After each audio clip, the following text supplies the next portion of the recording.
tastings with these things in like professional sensory panels or whatever, like wine judgy wine people, and they consistently get placed like blind next to like $30 and $40 bottles of wine. So they make really, really, really good stuff, often better than a lot of the stuff you would ordinarily get at the store. And you know, I could say it for a fraction of the price, but for me, the real benefit is that you made it. So it's your own kind of home vintage.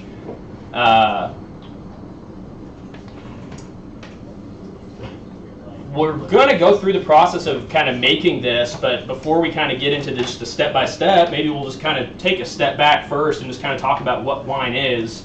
I know a lot of you guys are kind of home brewers and have made beer before, or cider, and are, you know, kind of familiar with the fundamentals of fermentation. People argue about what's older, beer making or wine making.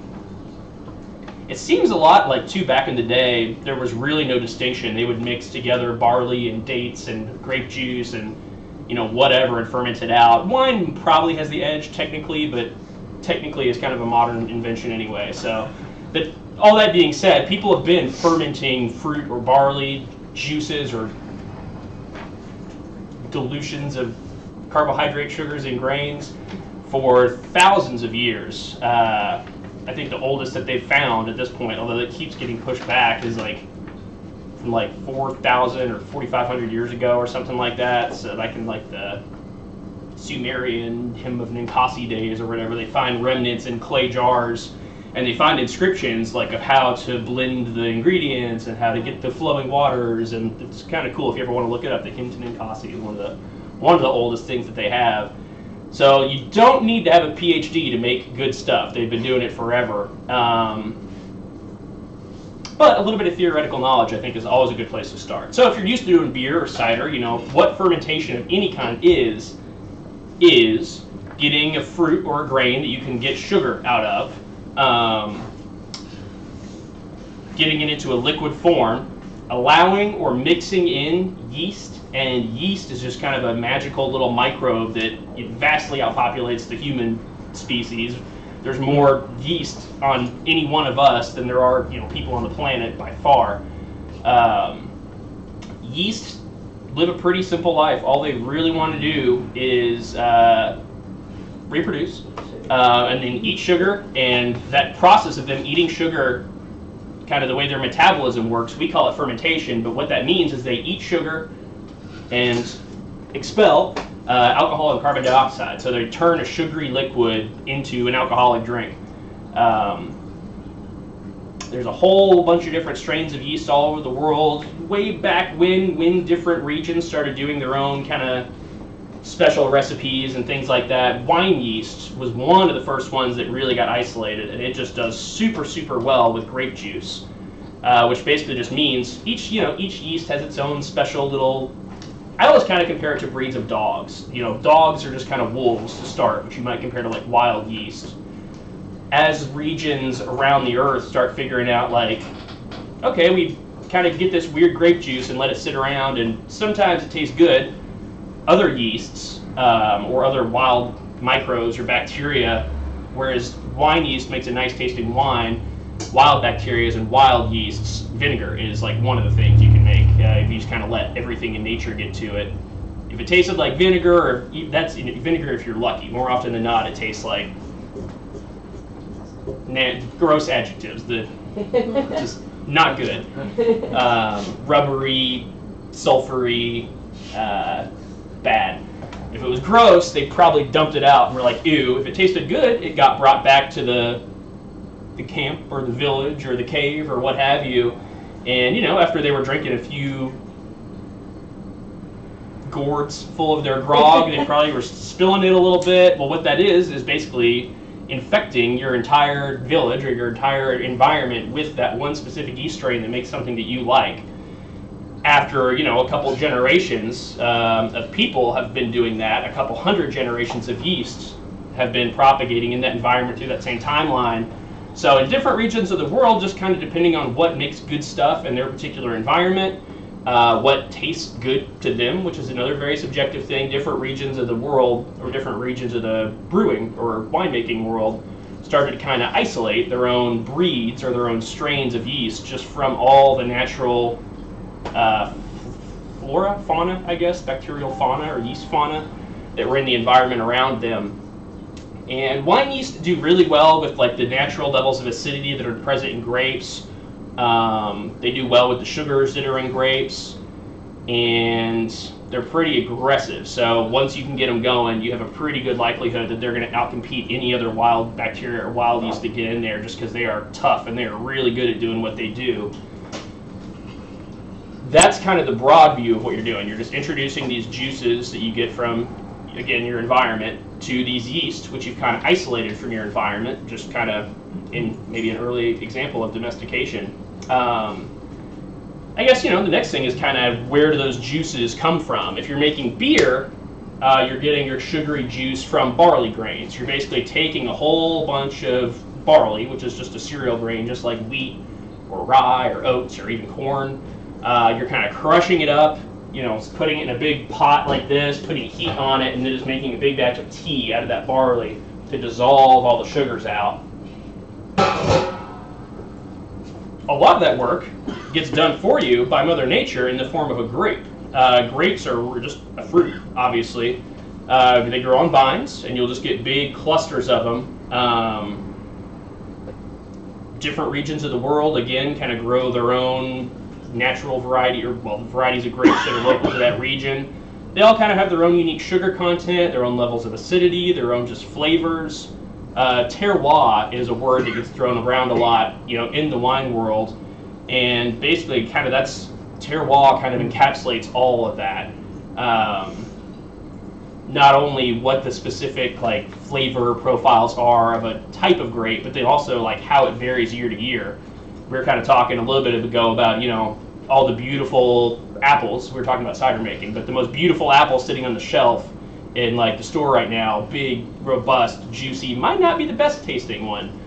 Sometimes when there's less rainfall in a year, you'll get smaller apples, or if the trees just aren't hybridized to produce big, pretty looking fruit, those tomatoes is another good example. The tastiest tomatoes are those little weird guys with spots all over them. Those aromas that you get off the shelf at the store sometimes just taste more like they've been sitting on a deli at Subway for an hour or something, which is kind of why they exist, I guess. Same thing with grapes, the really small, little concentrated ones. If there's not a lot of rainfall that year, the grapes just get small, which basically means more concentrated, more flavor packed into a smaller area, and more skin to juice ratio, which essentially will mean more flavor at the end of the whole. The next thing we'll talk about is how you press these and squeeze them to get the juice out. But the grape skins provide a lot of flavor and balance and acidity too.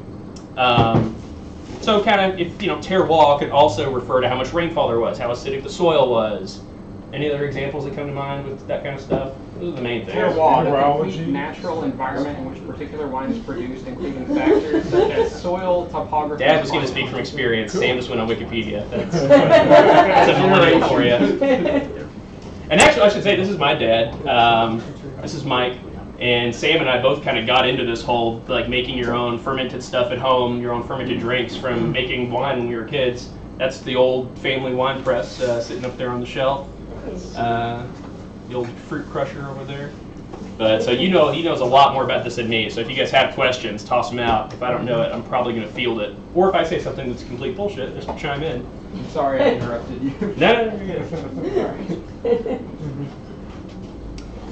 So anyway, yeah, you get kind of the grapes in your environment, and you've probably seen the videos of the old Italian women stomping in the big baskets full of grapes or whatever. That's kind of what they're doing, is just trying to get the sugary liquid out of its corpuscular container here into a big vat or a big bucket where you can blend it with yeast. The yeast are going to, again, ferment. They're going to eat up all that sugar that we give them, and they're going to turn it into wine, or they're going to turn it into an alcoholic, sugary, tasty, delightful beverage that will get you drunk. One thing here. I got to know the winemaker at Turtle Run Winery, and in my opinion, he's probably one of the best around here. He was just talking about the flavors there in wine, and to me that's kind of one difference between beer and winemaking. With beer, you basically got grains that have a fairly simple flavor profile. It's predictable too. And you can augment that with the hops, but you're still in a fairly limited range. He was telling me that they've studied the various flavor compounds in some of the grapes that are grown for wine, and there's thousands of different flavors in there. So that's one difference. If you can learn how to work with that at a more advanced level, the potential for different flavors is almost unlimited, depending on all the things that you talked about. And that's what some people really get into, is exploiting all that. Definitely. Yeah. Which is how they can justify charging $200 for a bottle. Yeah. I call BS. No, I don't actually. I'm just a beer snob. But yeah, so basically whatever kind of special fruit with its own unique properties that you get, and I think actually in winemaking, that probably is the most important thing, is getting the juice to kind of have the right composition before you start turning it into wine. Everything else we're going to talk about after this is going to be like, do this, do this, do this. It's really straightforward.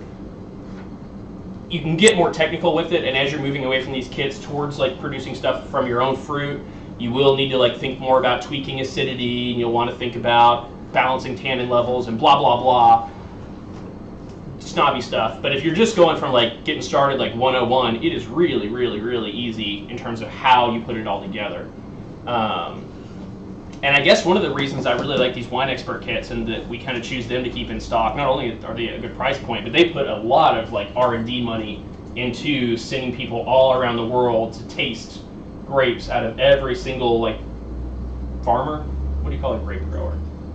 Every grape grower's vintners. Yeah. Every vintner's crop, and they, the people train their entire lives to develop palates to be able to pick up just by tasting them. I don't even know what different flavors you would describe, but just kind of knowing what that's going to taste like after it ferments out. And a lot of the times too, more old school stuff, and that's the more expensive wines and wine kits, all come from a single region that just produced amazing grapes that year for whatever reason. The more modern trend, and even with the fancy bottles that you're buying at the liquor store, they're wine blends. So they take the same kind of grape grown in a lot of different places, and let's say Argentina had a bumper crop of the best tasting stuff ever, and like, where else do they grow grapes? California had, like an okay year this year. They can kind of play around with blending those things together for consistency's sake. So you know what you're going to get every time you try like a Chardonnay from, what did I get? Barefoot. It always tastes the same, where in more expensive bottles of wine, you'll hear that referred to as the vintage of the year, and that kind of does indicate what the terroir was that year, so there'll be a little bit more difference between each bottle or each year. Whereas a lot of more the modern ones, does that sound like true? Are blended for consistency? Yeah, before you started filming, you were talking about the different levels of kits that you offer. Yeah. This is kind of a basic kit right And they designed this one for blending, so it's always the same. Yeah, you're going to make that, and after a very short period of time, it's going to be a really nice drinkable wine. If you keep that in the basement for 5 years, it's probably going to taste just like it did when you put it in the bottle. Mm-hmm. Now, as you go up, there's more of those complex flavor molecules in there. Yep. And when you get into some of those more expensive kits, it's going to really improve with age. And then if you go to the next level and start actually using fresh fruit, you can make wines that are going to keep changing for 20 or 30 years. And that's really it's one of the big differences. Yeah, 100%. Yeah. Yep. And the higher end ones are the ones, like even the purple ones. We talked about how in these they might blend Argentina with California, with France, or with Italy, or whatever. I think the purple ones all come from the same region. So like they are different year to year, and they kind of capture the essence of, they blend them a little bit with inside of the region.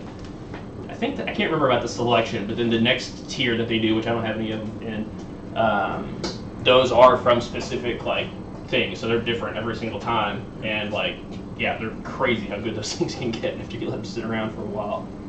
Okay, so that's probably enough on the kind of theoretical big picture side. Let's start making the sausage here. Actually, kind of similar to making sausage. The first thing you need to do is take these things and get all the juices out of them.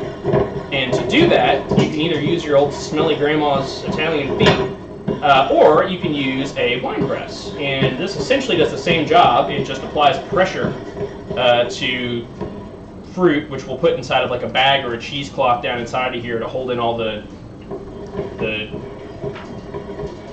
stems or the seeds or the skins or whatever.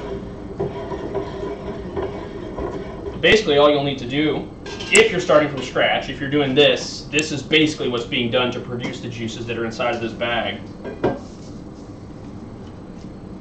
Just take yourself a good old nylon bag. Back in the olden days, or I guess actually the good ones still do it, they would use straw, especially for cider making. They'll wrap like just tons of layers of straw around the apples and then just push it. And it kind of holds all the pithy stuff in, but it lets the delicious juices go. We were using cheesecloth?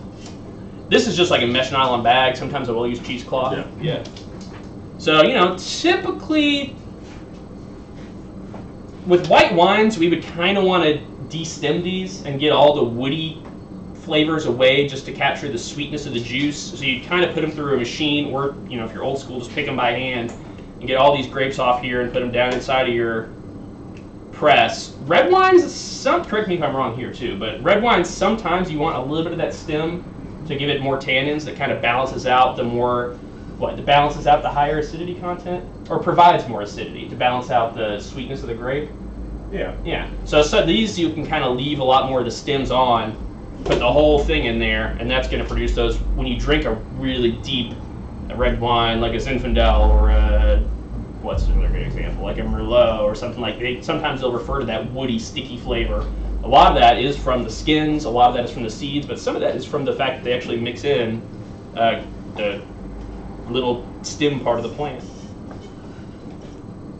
So once you have your crop, or once you have enough grapes to fill this thing up, also correct me if I'm wrong here, but I want to say we're going to be making 6 gallons of wine. If we were to make it just out of fresh grapes, I want to say it's about 100 pounds of grapes to produce 5, maybe 6 to 7 gallons of must, which is kind of what is this pulpy, grapey, squashy stuff that we're making, which will then turn into 5 to 6 gallons of finished wine. Does that sound about right? Yeah.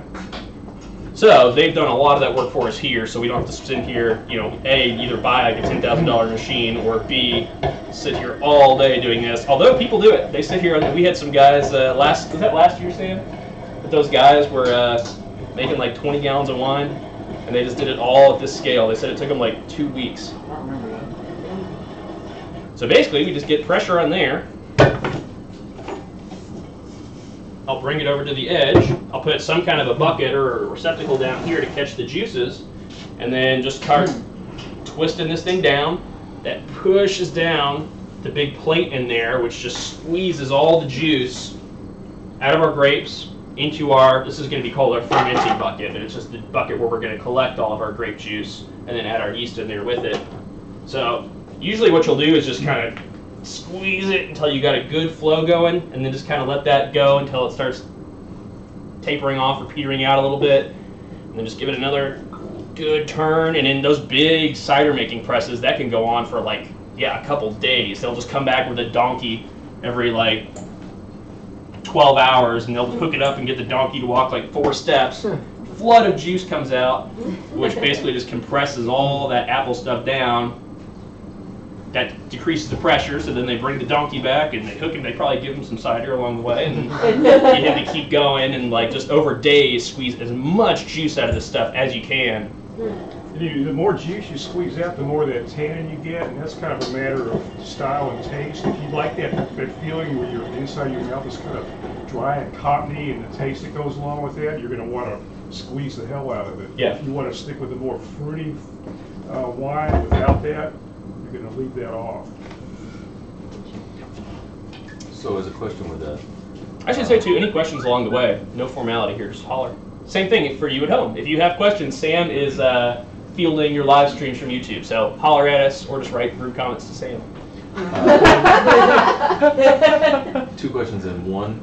Juicing processor, would that work as in getting that out as well? Yeah, kind of the same thing you were saying. It's and a then question. Switching to help you get better juice earlier. Yeah, either way, it definitely will work. And if you do use a juicer or a food processor, like a juicer or a food processor, just depending on how much money you want to blow. Right. But you know, if you go with something that has seeds in it, probably not, because you're it'll going to rupture wind the up seeds those up. seeds. That's true. And then all that extra tannin is going to go into your juice, and it's going to be really kind of overly tan it. But if you're doing a fruit like apples, peaches, something like that, perfect.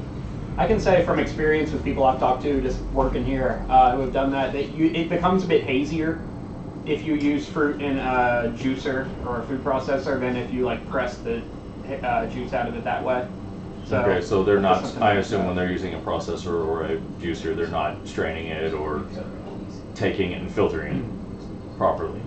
Afterwards, they're just kind of just putting it straight in, so it's giving it that haze and a cloudy look. And you're doing, like, if you're talking about cider, that haze that you're seeing is like any of those, especially the pitted fruits or whatever, they have a high pectin content.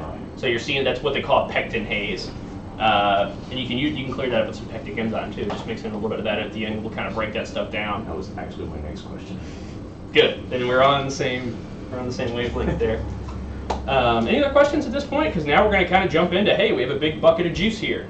We'll turn it into wine. Awesome. So, good news is all that work that we kind of just talked about, all that selecting the flavors that you want, that even gets you into a whole conversation about all these different styles of wine. I don't even know what I would want to say about that, but basically just knowing what you like is kind of the key to figuring out what you should probably make for your first time or whatever. By and large, the steps to putting it all together are going to be pretty much the same, whether or not you want to make a Zinfandel or whether or not you want to make a Moscato. There will be different elements, there will be different mixtures that you'll put in, but the broad steps are going to be exactly like what we're going to do here. So we'll kind of, I think this too, we kind of picked this one because it is like one of the most general kits that you can do.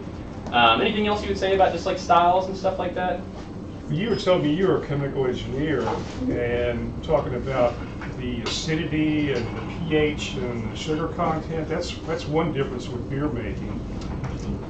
When you get a batch of grapes, it's almost impossible to have that juice come out with all the right properties.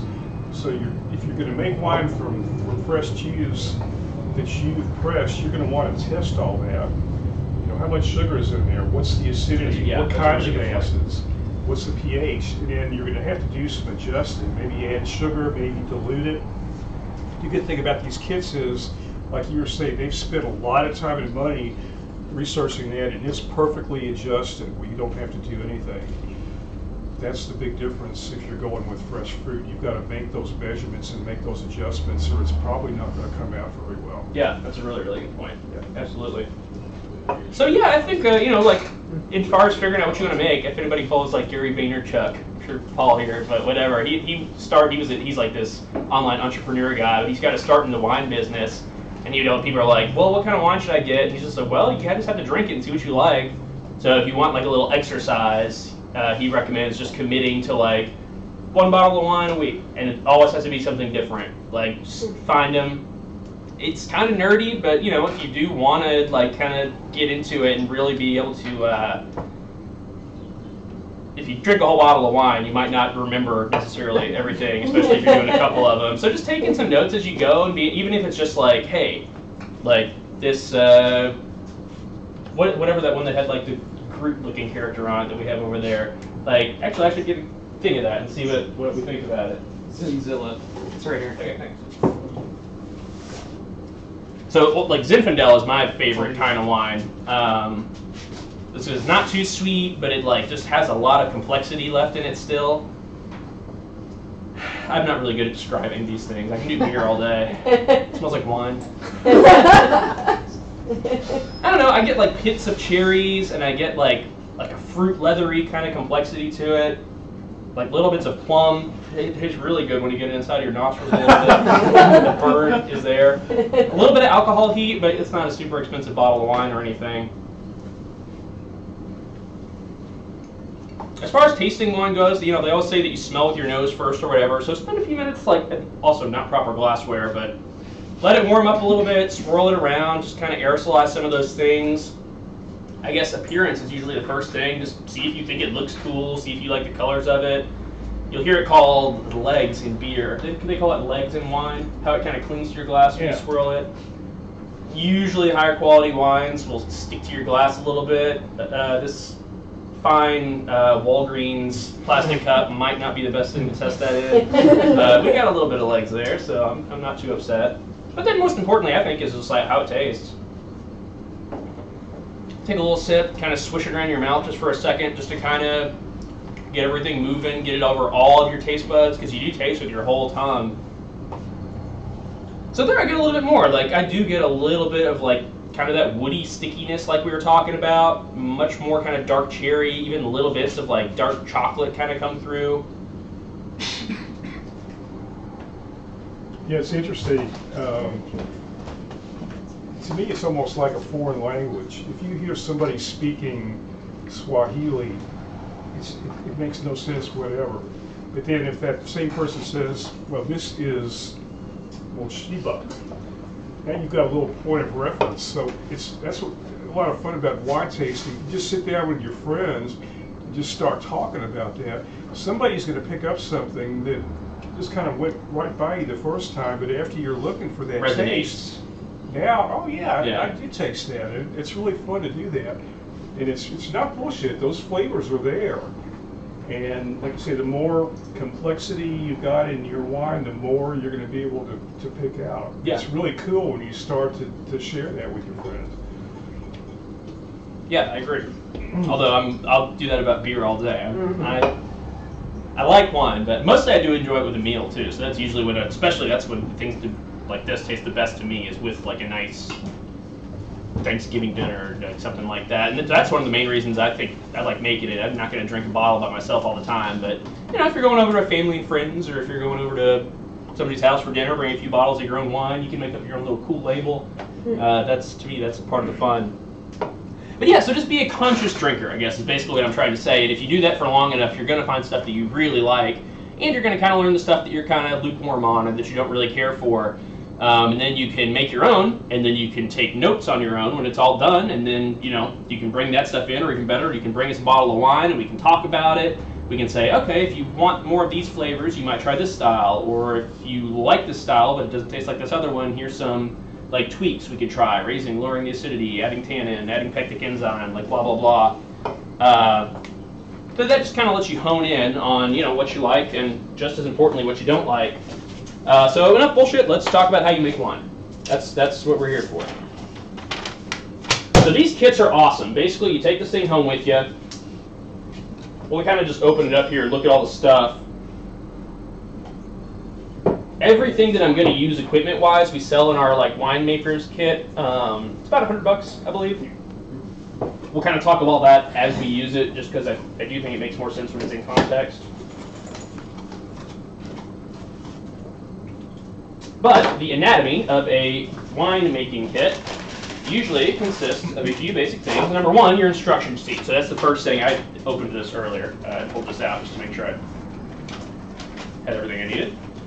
So pull out your instructions, just skim it. I think, you know, kind of having a broad idea of what your winemaking day is going to look like at the beginning is probably a good call.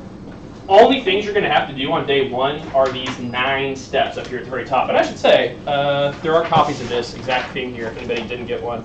And if anybody wants to go, like, know everything about wine, I think you snagged one. We do have these baller things over here if you want to look at them. If you want to take one home with you, I think they're $15. So I'll just kind of, you know, skim through everything here, paying particular attention to what's listed in day one. From this point on, I'm just going to have to find stuff to talk about because it's so easy. It almost doesn't even feel like, especially if you're coming from the brewing world, it almost feels like you're cheating. But, you know, step one, clean and sanitize all the equipment. We are going to spend a bit of time talking about that in a second here. Then we're going to pour 500 milliliters, or about 2 cups of hot water, into the bottom, and we're going to mix in our bentonite. So that's the next thing we'll fish out here. It's in front of your box. Oh, thank you. I think the wine's kicking in, guys. The power of fruit. I was watching like a thing about, I guess only 2 people get like Groot's script, which is like what he actually said, like, or whatever. And so one of them is the director, and one is Vin Diesel, who's like the voice actor. Have you seen Infinity War? Actually, I should shut up. I'm about to give you a huge Infinity War spoilers. Has everybody here? No, you guys are watching it. I'll tell you after class. Heartbreaking. Have a glass of wine, then I'd start trying to spoil Infinity War for everybody. Don't worry, Facebook already did that. Yeah, that's right.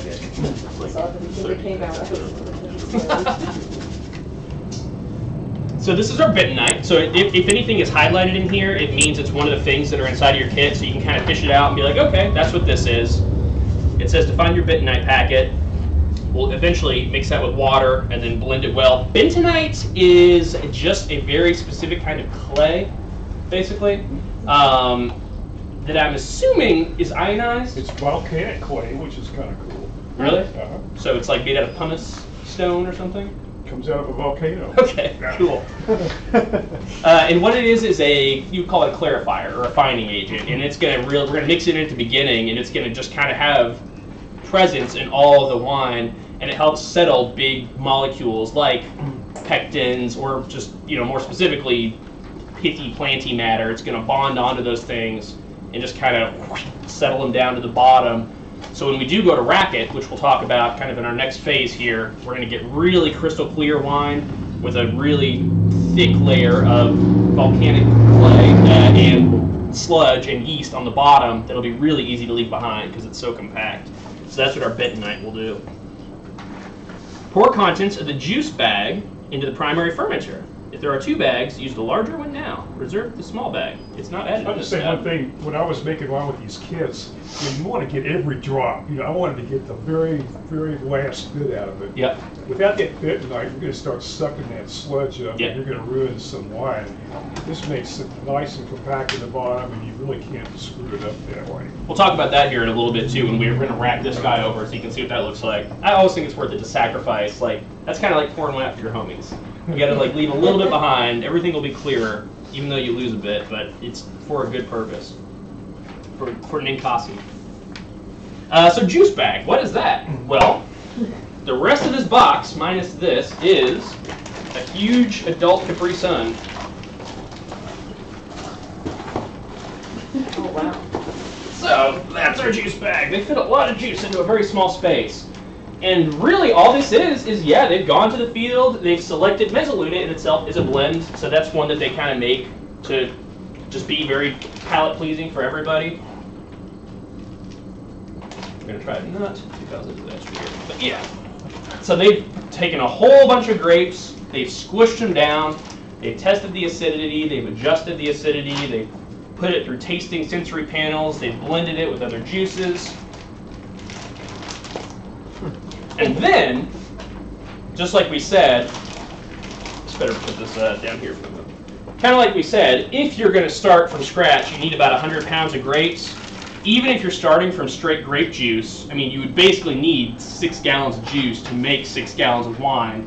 So they do slightly, just so they don't have to ship you a bucket that weighs like whatever. Although the higher end kits are pretty much close to full strength. They dehydrate this slightly. But the cool thing is, back in even I would say 10 or 15 years ago, they would just boil it to drive off the H2O, which you then kind of replenish in your fermenting bucket. That also drives off a lot of the more kind of subtle flavors that you were talking about when you expose it to like meat and stuff like that. These days, they still boil it, but they actually put it inside of a huge vacuum tank. So they suck all the air out, and kind of as like if you send water up into outer space, it'll boil because it's in a vacuum. They can boil this wine juice, or this grape juice rather, at very, very low temperatures. So they just have to heat it up a few degrees above room temperature, and it'll start to come to a boil. And then inside of that closed system, they actually install, I don't know if I'd call them, I've never taken an engineering class on how they do this, but I think it's like a scrubber or like a distillation method in line to basically any flavors that do come off, they distill those out of the steam and then they mix them back into here. So really the only thing that they're sucking out of here is distilled water. It's just H2O, which we can very easily add back in to get it to full strength and make it more convenient and save some money. Any comments there? Yeah, anytime you heat something, you're going to change the flavor, so they try to keep it as close to room temperature as possible and still pull the water out. Okay, so we got our juice bag.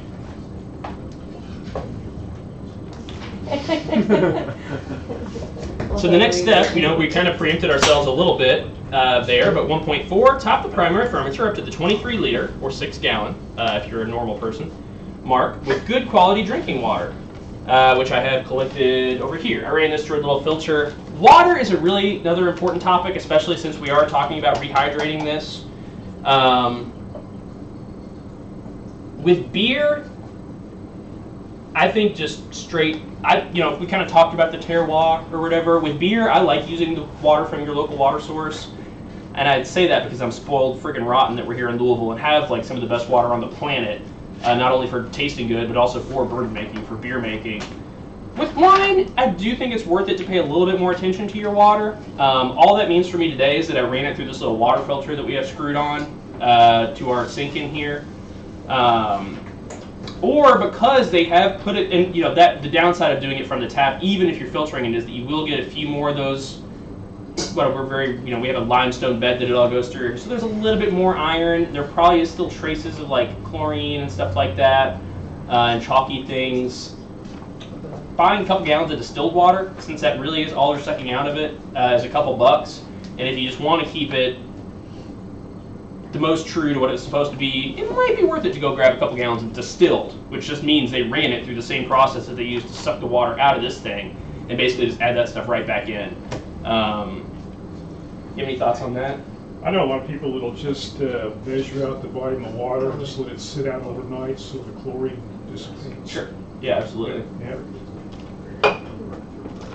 So then we'll just keep going through here. I'm like still feeling this wine. I just want to dump this juice bag into this bucket. If your kit contains oak chips or granular oak, which is also in all caps here, so we'll find our bag that says oak French. This is some French oak chips that we have in here, and traditionally, after the wine is, I should say rather, we're using this plastic bucket down here, but more traditional methods is you store it in a big. We have our old family aging barrel up there, too. You would age it in a wine barrel. You would age it in a wooden barrel, and the tannins and the sugars and all the other chemical complexities that are inside of the wood, particularly in red wines, but also in a lot of white wines, contribute a lot to what the final flavor is going to be. Not super convenient to have like a big old wooden barrel sitting in your house. So these oak chips basically allow you to capture all the stuff that you'd be getting out of a big wooden barrel, and they kind of scale how much is in here mixed with how finely it's chopped up so that the surface area to wine ratio is the same as if it was in like a big, what do they make wine in, 55-gallon barrels usually? I think it's the same as like whiskey or whatever, or beer barrels. So that kind of replaces those things that we'd be getting if we aged it in a big old freaking awesome like wine barrel. It's kind of like bourbon, they distilled whiskey and they decided to ship it down to New Orleans in oak barrels, and when it got there, they discovered it tasted a hell of a lot better than it did when they started. Somebody was telling me the bourbon origin story. Same thing too with wine. They put it in these wooden barrels and it tasted better. So we've learned If from it ain't experience broke, that don't fix it. it improves that way. Absolutely. So what do you believe is the difference between the charred barrels and a non-charred barrel then? There's different levels of char too. So number one, and maybe if you know more about this, jump in here too, but my understanding is that when you char the oak, you're doing a few things. Number one, like, wood is a plant, just like grapes are a plant, and inside of wood there is sugar. Like maybe maple tree is a good example. If you took a blowtorch to a maple tree, you're going to char the wood a little bit, but you're also going to caramelize a lot of that sugar.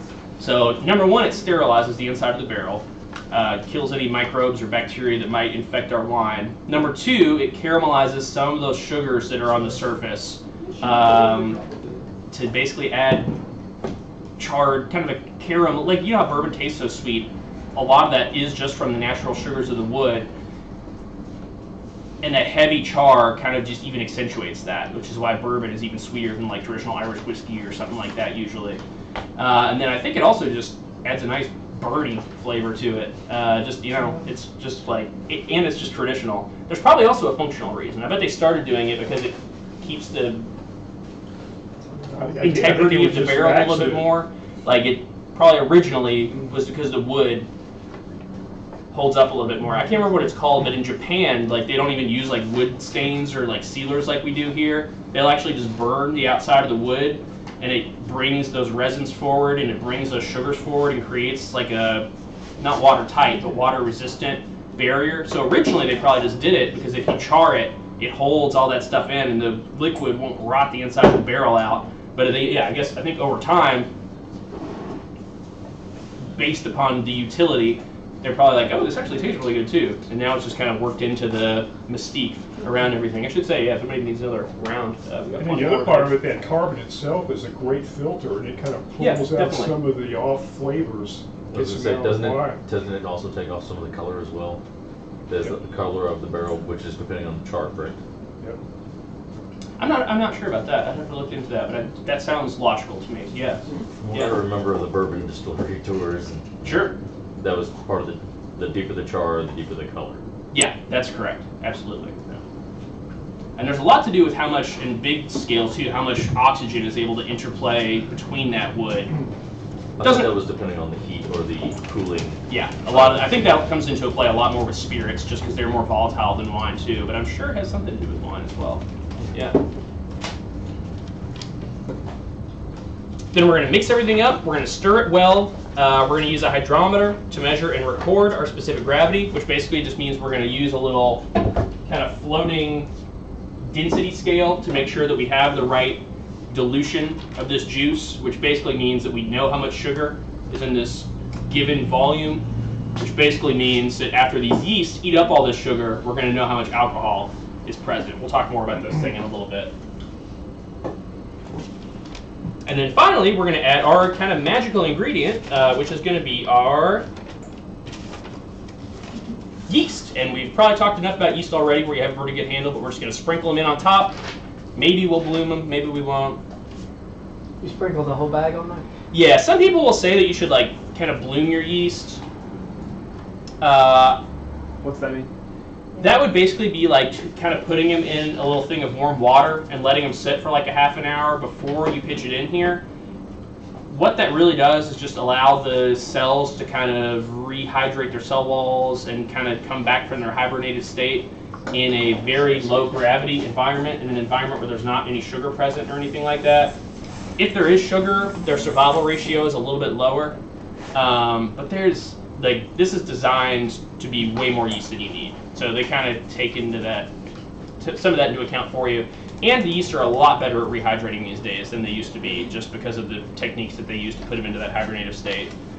So ideally, I would say you want to do that. Just put it in a little thing of warm water. Let it sit around for 20 minutes just to kind of get frothy and let those yeast come back to life. The downside is, the next thing we're going to talk about hard is sanitation. That just introduces a whole other opportunity for not controlling sanitation. So since 9 times out of 10, like just sprinkling that stuff directly on the surface is going to work out just fine, that's probably what I would recommend. Although, once you have a good handle on sanitation and once you're comfortable with that, once it won't like just add another level of chaos to your winemaking day or whatever, it's definitely a good call to do it. Do you have any thoughts on that? I always like to do that because with these kits, you never know where That's a they good came point. from. That's a very good point. You may have been in a warehouse that got up to 150 degrees and killed all your yeast. Yeah.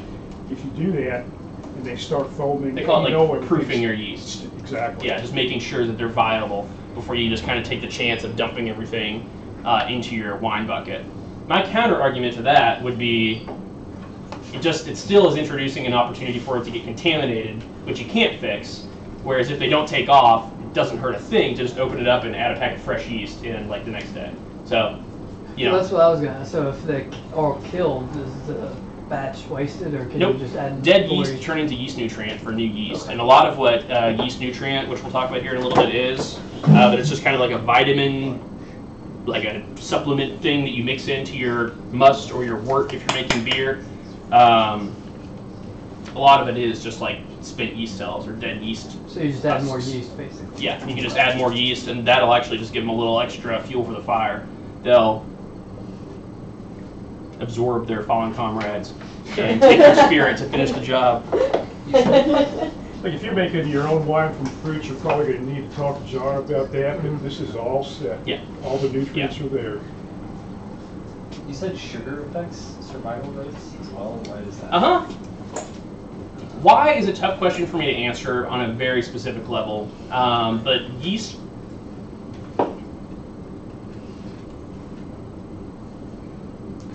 This is going to be a crude metaphor because I think they produce asexually.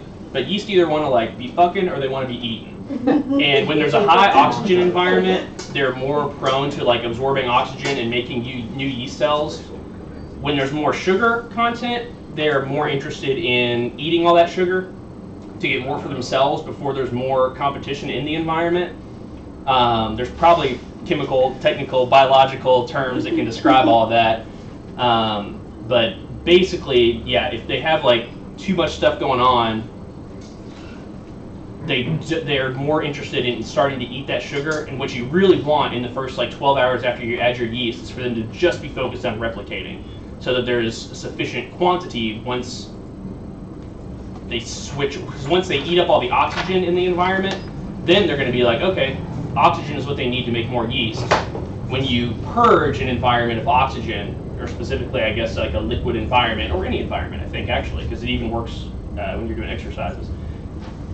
When you eliminate all the oxygen from an environment, they call that being an anaerobic environment, and fermentation is an anaerobic process. So they're really not going to start going whole hog into eating the sugar until all the oxygen is gone. And so you kind of just want to design that first stage, even if it's like 20 minutes sitting in. That's what that little thing of water is good for. There's no sugar in there. All they have to focus on is getting healthy, making themselves right, before they go out and try to change the world or whatever. So like once that you accomplish that, or whether or not you do it in this environment where there's more sugar but there's still a lot of oxygen. If you're doing really big beers, like you almost kind of have to. That's what those little spinny guys are over there. They let you kind of keep an aerobic, which is that's what that little whirlpool is doing. It's constantly funneling a fresh oxygen supply down into the solution that would be in there to keep those yeast growing until you're ready to pitch them into your like super sugary beer that you're trying to brew. It's kind of like beer making. In the beginning, you want some oxygen in that must. Yeah. But after the fermentation is finished, you want to do everything you can to keep everything moving slowly and keep the oxygen out, because then the wine will oxidize and it's going to taste Cardboardy. Yeah. Yeah. We'll definitely talk about that more too when we move on to that. So that's probably enough theoretical. I know I've said that like 5 or 6 times, but let's cut this juice back. You didn't see where I put it this time, did you? Oh, I did not see where you put it this time. Is it okay? So you're gonna pour that bag in that water right there? I am going to first mix up my sanitizer. Hand that to John. Thanks. And then, yes, dump it into that bucket. Doesn't seem like there's enough space in that bucket. We're going to use this guy. Ah.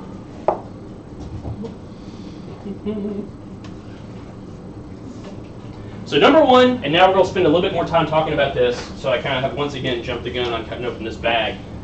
But the first thing we're going to really focus on is sanitizing our fermenting bucket. This is where all the magic is going to happen. This is where the juice is going to meet the yeast. It's where the rubber's going to meet the road. So we kind of want to sterilize or sanitize the inside of this bucket. Like we talked about earlier, there's yeast and bacteria all over here that want to turn this stuff into vinegar. We want to kill all of them. We want to commit genocide on the inside of this bucket so that we can introduce our own pure race, our own pure, Oh my. our own racial purity, genetic clones of each other. So that's the direction we're headed into. Yeah, right. Down to the inside of this juice so that we get a predictable outcome, which, hey, you know, maybe Hitler... No! Hitler was wrong. Oh my god. So the first thing we'll do is basically use kind of a chemical nuke. This is a very concentrated solution of phosphoric acid primarily. That's the active ingredient. And when we blend it with about 5 gallons of water, which I have pre-measured out inside of this bucket, we're going to create an acidic, food-safe, no-rinse sanitizing solution. So that's 1 ounce of this stuff to 5 gallons is about the proper ratio. Is that stuff you sell here, I guess? Mm-hmm. Oh yeah, that's like all under there in front of Sam. Oh, I see that now. So So we'll take that, let's give it a nice little stir, blend it all together. I'm about to stick my hands in there, I don't know why I went with that spoon. This stuff's totally fine to get in and out of. But if there's one thing to be anal about, just be anal. Be twice as anal as you should be about sanitation. That even means just get in here for a second and just kind of scrub your fingernails. Kind of think about it like you're about to do surgery. Or like you're going into an autoclave or something like that. Like just get this thing nice and coated. Use your hands to kind of bring it up onto the rim here. I think it's more true for wine and for beer. You know, a lot of wine is just so subtle that any little off flavor is going to make it taste bad. You can avoid that by being really super careful, like John's talking about. And usually in class I kind of half-ass this to get the point, but we're actually going to make this wine, so. Then I'll take my lid. This is also going to be anything that's going to come into contact with this wine is just going in here. These buckets are nice. You can just shove that bad boy down in there.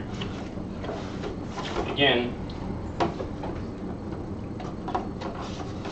And that's just killing all the bacteria that's... Exactly. And there will be competition for those. Exactly right.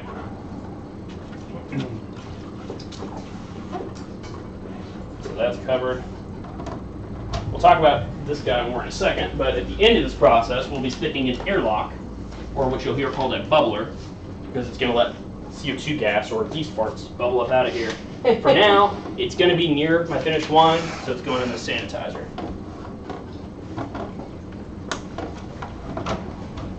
And we'll just give that about 20, 30 seconds. I think the recommended time is like 2 minutes, but Star Sand is a very good, trustworthy product.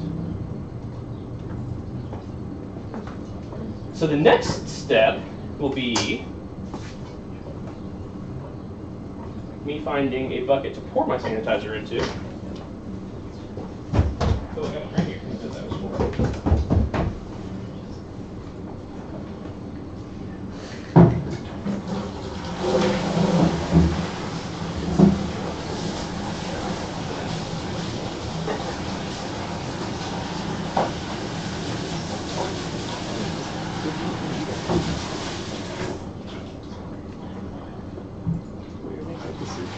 Have you ever been to Zanzibar?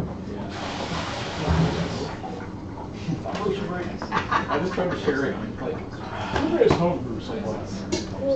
You go, sir, or go somewhere else. we can play the high horse videos. I've been there once. When Star Sand like breaks down, it breaks down like phosphorus, right? Just That's like, why. Yeah, which is actually a vital yeast nutrient. Right. So Star Sand is awesome. You wouldn't want to like leave a bunch of it around, just because, especially in wine, that would throw off like that delicate chemical balance that we're looking for. But essentially, as long as you drain out all the standing liquid, phosphoric acid will break down in contact with any kind of like a biological molecule, mostly like oxygen or like carbon or sugars or blah blah blah. But yeah, everything will go out the airlock, other than the phosphorus, which sticks around that the yeast actually use to kind of get the job done. Yeah. So it's actually like beneficial to use something like Star. Yeah, that's like pretty. I can't think of a brewery that doesn't use Star Sand. I don't know that much about wineries. I know they still use a lot of like the metabisulfites and like. Well, that residual phosphorus is a nutrient for the yeast. Yes, exactly. Yeah. So yeah, it's a great sanitizer.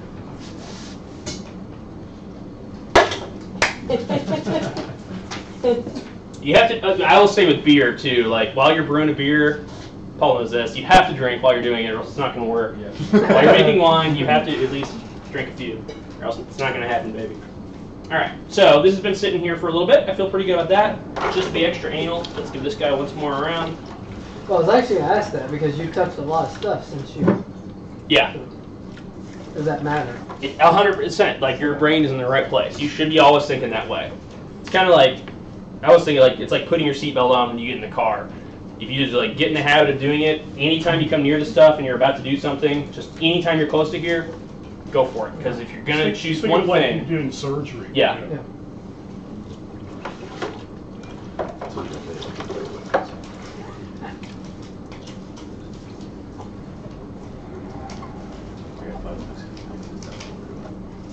we'll shove this down into here.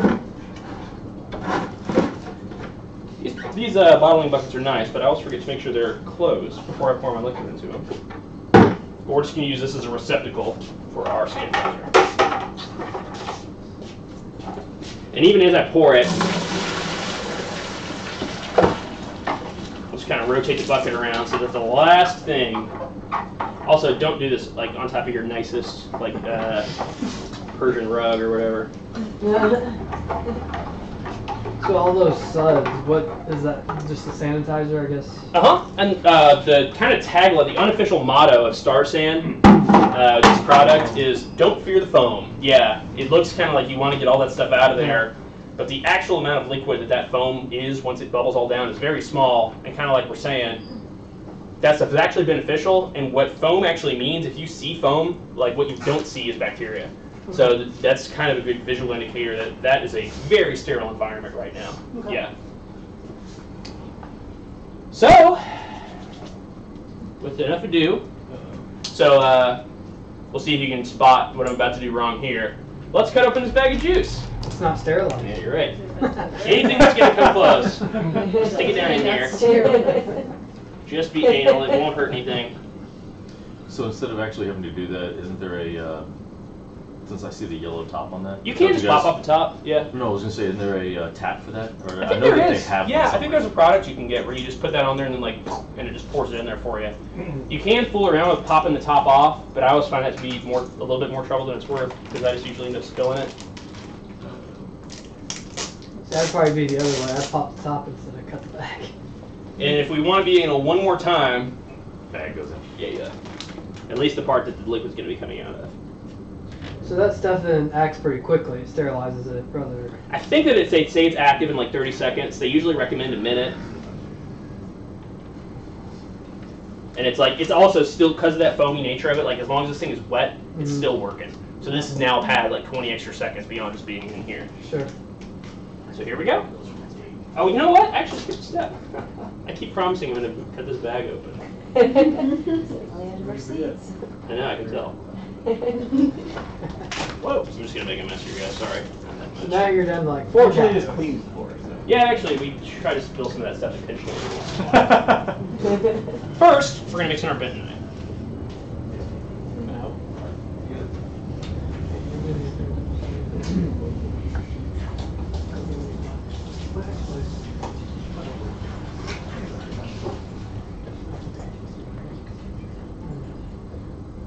Posted it on Reddit. I'm getting downvoted. What? What else is new? Everyone's critic. Pour 500 milliliters or 2 cups of hot tap water into the bottom of the primary fermenter and stir in packet number 2 of bentonite and then mix well.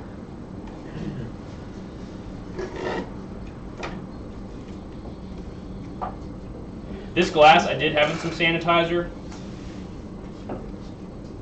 One of the things that people ask a lot too is like, water coming out of the tap, should I be using like boiled or sterilized water? As long as the vessel that you're using is sanitary, tap water should be okay. I trust Louisville tap water, and I've used it a lot without any maleffects. So we'll dump this into here. What do they want first? The water, and then the bentonite. And this is basically just going to kind of rehydrate this volcanic dust into a clay-like substance that will eventually just get mixed into the whole thing and help it all settle out. So we'll mix it in. We might need to recruit some friends here to get this to happen. Just as an aside, I'm a chief technical engineer, and this bentonite is very expansive. When you get down to Texas, there's buildings that are huge, like 2 and 3 feet, that are underlain by these beds of bentonite. So it's got some downsides too. Is that why they named it? Is Benton, Texas? Yeah.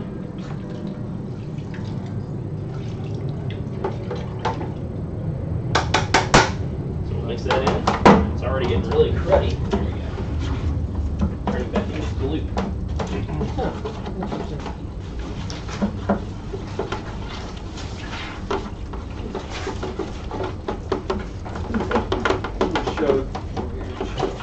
Yeah, sure. You're right. This is where it starts. That's pretty. I'm glad I came over here. But that's what mixing of bentonite looks like, right? Yep. And that's some volcanic Volcanic clay. I hope they can see that.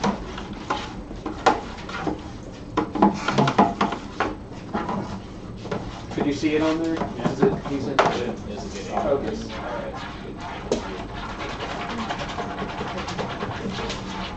Okay, we're looking pretty good here.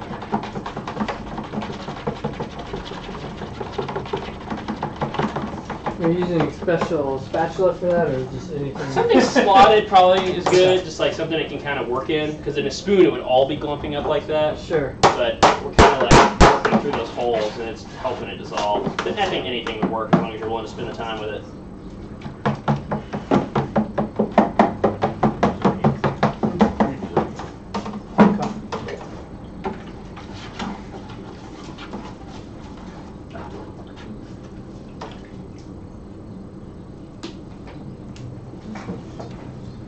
Okay.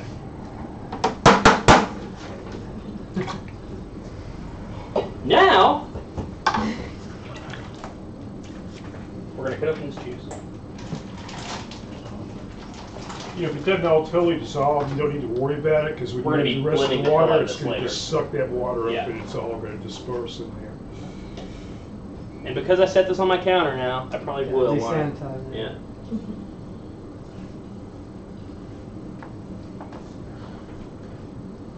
Hey, the anticipation is killing me right now. All right.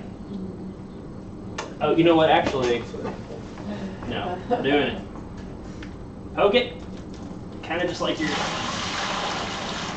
Wow. Something like a worm. I was gonna try to make like some kind of Like I a. just witnessed Yeah. something like.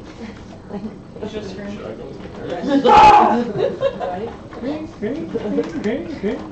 That juice tastes really good, too. So you were talking about getting every last drop out of there. Uh-huh. What? If you wanted to fill up the bag with like a little bit of potable water, you could rinse all these dregs out and then pour it in. Yeah, because the next And thing that you'll just be doing is increases topping it up. the amount at the end, correct? Exactly. Yeah.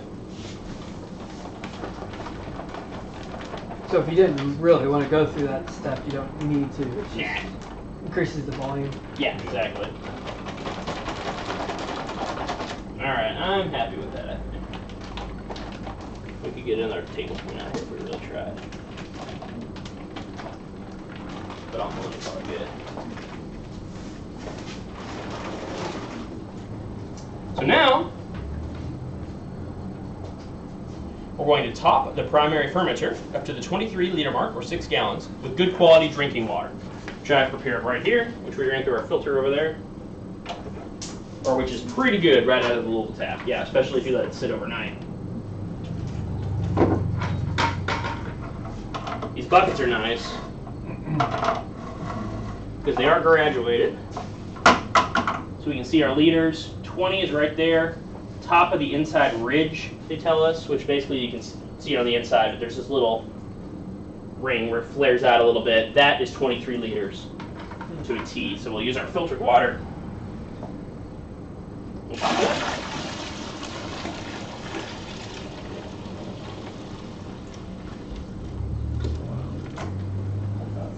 Does it have to be exact? No, not at all. It feels very like instant gratification. I know, compared to we're making done, beer. basically. So we've done that. We're going to, if our kit includes oak chips, also this stuff will stain everything that you own. So just be mindful of that.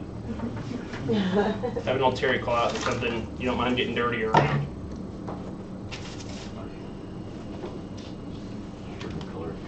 Mm-hmm. Plum. If it contains oak cubes, we'll add them later. But this is just chips. So we're going to mix them in now. And this, everything inside here, like the oak chips and stuff like that, they're pre-sterilized enough for you to be able to just go ahead and mix them right in. If you wanted to be a little bit anal about it, go ahead and just stick this bag in here too. So is this giving it the the new trend is aged in oak barrel? Uh-huh. Is that what this is doing? Or Exactly. Is that just, okay. Exactly. Because right now you're aging it in that bucket. Sure. In oak chips. In oak chips. So not every kit includes those, just the ones that are. Or because No, you- yeah, Okay. well, like not all of them do. Only the ones where that would be like appropriate for the style. We have, oak chips here. If, Uh-huh. if one of the kids comes and it doesn't include oak, you can add oak to it and kind of customize it. Okay. And usually they'll use barrels on some homebrewers. Will do that, but usually that's like a larger scale thing. A lot Right. of homebrewers will add the chips, or there's like the spiraled out oak spirals, or that kind of thing. Okay.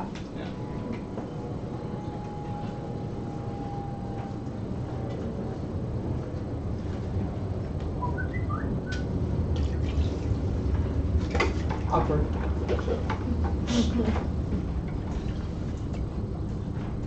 The next step, and the final step before we kind of finish this thing up, is to stir well. You can get in there with a slotted spoon and do it.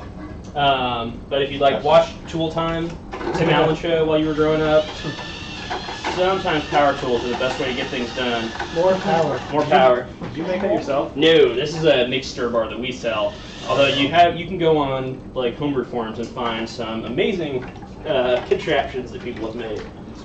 That's insane. So now we're just going to blend all this stuff together. And at the same time, we're going to use this to mix in oxygen. Kind of like we were talking before, we're going to use this to just whisk this stuff around basically and mix in plenty of oxygen for those yeast to eat as they're kind of trying to get started here. Alright, I'm satisfied. Down we go. They say not to do this thing. If you're just starting out, a spoon works A fine. spoon works fine. Although these things are like $20 if you have a power drill. It's fun. It's more fun. And then we'll kind of get to the top here to mix up air. And will those chips sink down and they all float? They'll float on top until they get saturated. And then they'll sink? Yeah. And are some suspended in the middle, or do they all sink to the bottom? I would guess they kind of slowly sink as they kind of, as the wine replaces the oxygen that's kind of inside of there. So they probably like slowly settle down. So you're going to blend all this together. Spending about twice as much time as you need to focus on sanitation, I think, is a really good tip. Spending about twice as much time as you think seems reasonable to kind of focus on mixing and aerating, I think, is also probably a pretty good thing to pay too much attention to. And then at some point, kind of like we were talking about these little yeast starters over here, we'll just try to get a little bit of a gentle whirlpool going. If we go too crazy, it'll look even more like Harry Carey in here or whatever. We'll all be spattered with red wine juice, so don't go too fast, especially when you're getting towards the top, because it'll make a mess. But that's kind of what we're looking for if you guys want to take a look. Just that gentle whirlpool where you can Stir hear it. Keep it turbulent. Yeah. And I'm just going to let this go for, I don't know, a minute. I think 90 seconds, we'll double it, or 50% more.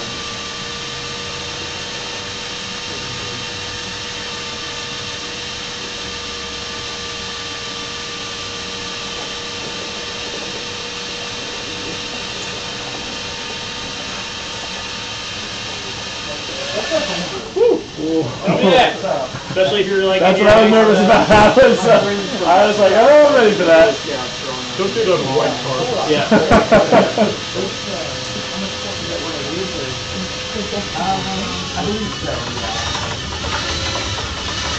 Over here, and I'll Make sure we got all that Okay. information.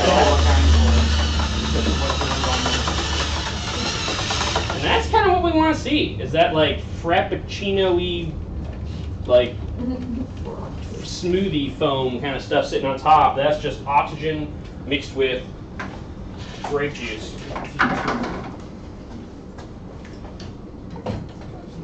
And that is basically it. The final thing you have to do on the day that you're making it is to, we'll talk about hydrometer right now too, actually. It's a good opportunity.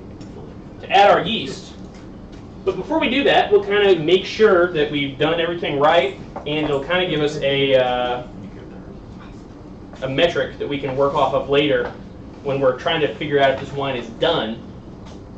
And that's just to use a hydrometer, which is basically just a very specifically weighted fishing bobber that instead of measuring whether or not you've caught a fish, measures how dense this liquid is. This little weight down here is designed that if this is dropped into a sample of just pure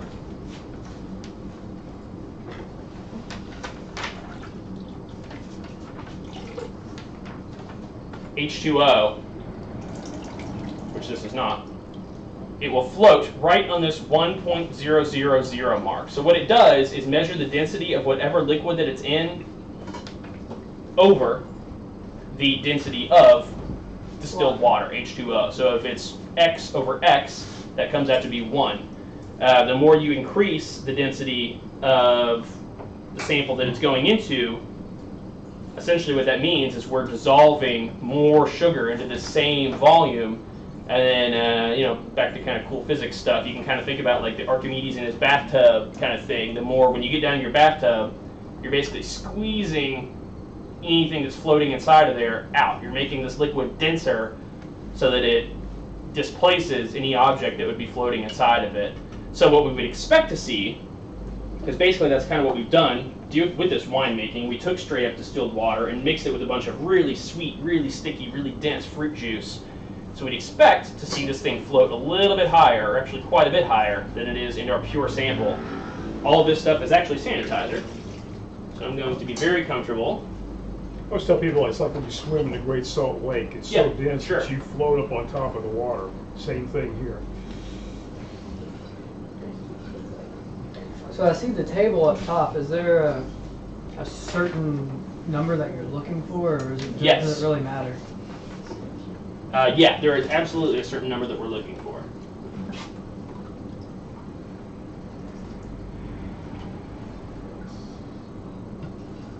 So we got our sample, we've got our hydrometer. It's going to be a little hard while it's this foamy, but we would probably be able to make it work here.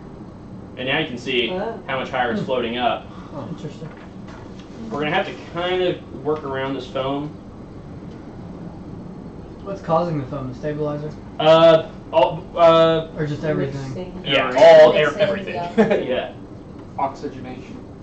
Put it down a little more. This is not going back into here, so we can kind of be a little ruthless. So normally, would you wait for all that to dissipate and then do the hydrometer?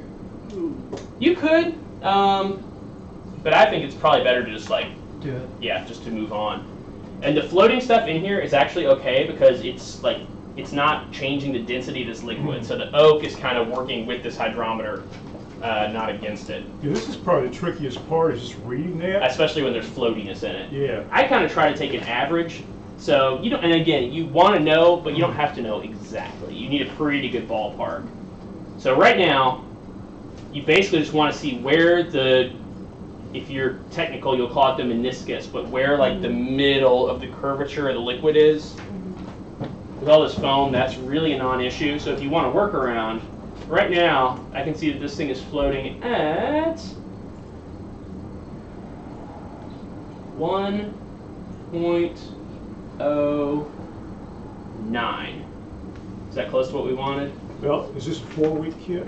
Yes. According to this, it should be between 1.07 and 1.097, so you're right in the middle. And I'm not super precise because of all this foam. If you want to kind of get an idea, give it a gentle little tap and just see how much it fluctuates. Has everybody read one of these before? Is your Hydrometer. are you taking the reading so that you both know like the alcohol content at the end, and when like you know So that's it's kind 1.0, of that's 1.01, 1.02, 1.3, 1.4, 1.5, 6, 7, 8, 9, 1.0, 1.1 basically, Like, 1.10. I can judge by if I drink like 3, I can tell you So like it's floating within right there at the a mouth. quarter Yeah, of a exactly. point. How much alcohol is there? But yeah, I know. but then like, the other rationale is like so you know when it's done fermenting. Right, exactly, yeah. So if you tap it a few times and it A seems lot like of it's times going back to like the the same hydrometer place. floating in there. Oh, If it's a right. clear fermenter, you can just kind of watch that. I'll actually say we're like I'm 1.08 good. seems to be what we've got. There's So, like electric ones these days. We need to get in the store where you can like display it to a computer. Like there's this one of our customers who's like super nerdy into it, who has like a Super hooked up cool to a into it. Raspberry Pi, and, like Yeah. Who I'll actually just go ahead and jot that number down, just so I don't have to worry about remembering it later. Gravity of all those different batches. Usually these recipes will give you a place where you can write it, so I'll write down the date, which is the 16th. That's a great pen you have there. Thank you. That'd be gold in 5th grade. Love these things. Yeah. And I'll write down my starting gravity. And now I just have that kind of on file later for when I want to go back, measure it again at the end, and then the difference will tell me how much of this sugar has turned into alcohol and how much alcohol is inside of my wine. So if you're not within that range, what do you do? That's kind of up to you. Like, you're kind of the master vintner at this point. Like John to get a refund. Yeah, sure. My philosophy, kind of based on what he just said, is to just I kind of like to let it ride. Yeah. I'm just like, yeah, it is what it is, and here's my wine. With these kits, you're always going to be in the range, unless you like spilled a whole bunch of the juice on the floor or something like that, which then you got a whole new set of problems. You're going to be pretty close to where you want to be. If you're a little low, you can add more sugar. So you could add just even table sugar will work fine, or honey, or brown sugar, or grape juice. Anything just to make it denser. Yeah. If it's too high, you can dilute it, and so you could have a little bit more of a little bit less concentrated wine to basically lower the specific gravity. So you could just pour in more distilled or more filtered water back into the mix. But yeah, I don't know. My philosophy is always kind of like happening with one of these kids or slim to none. 0. Yeah, yeah. Unless you dump a third of the kit out on the floor or something. Yeah. So, Yeah. Yeah. Dogs go in the other end. And then the last step is just to take our little package of yeast. Let's just go for it.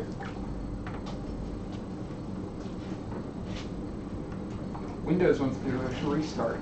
Ah, of course it does. Updates.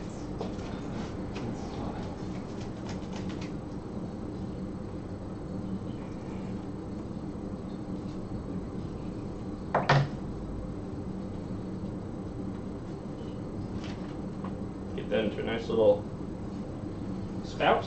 And it's kind of foamy. You'll hear people say all different things on this. The best results that I've had, and it seems to be true with everybody that I talk to, just pour the yeast right on top in a little pile, kind of like you're making bread. Just let it sit there as this foam dissipates, and then just as they kind of spread out across the surface. I think just being close to the oxygen supply right on the top kind of helps them get going a little bit faster. I sprinkle it right on top. You don't have to mix it in. You don't have to do nothing. Just make a little pile of yeast.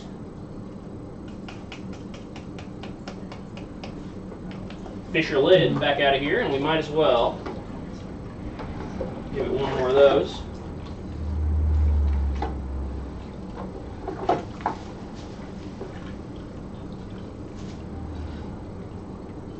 It's okay for it to drip in there. The same. A little bit, yes. Kind of just do this, kind of shake off any excess, and then once you're kind of down to just drips, yeah, you're totally good to go.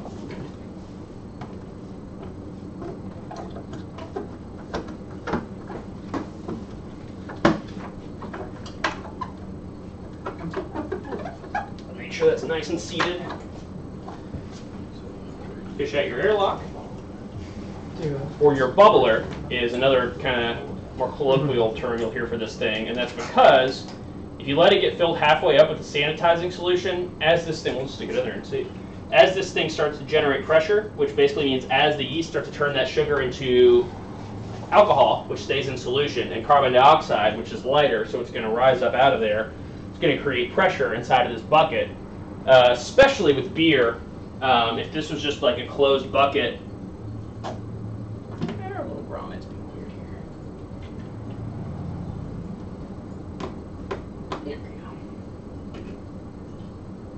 you might expect, none of this being here. You kind of brew your beer, make your wine, you put it in your closet, and then maybe like you're in bed at 4 a.m. the next morning, and then downstairs you hear, and you're like, what the fuck was that? Home invasion. You get your bat, you go downstairs, and there is that same bloody stained liquid, a horror show, like all over your house. Because basically you're just building a little pressure bomb inside of this thing. Drilling a little hole inside of the top of the bucket lets that pressure escape, but that opens you up to contamination from the outside, which we don't want.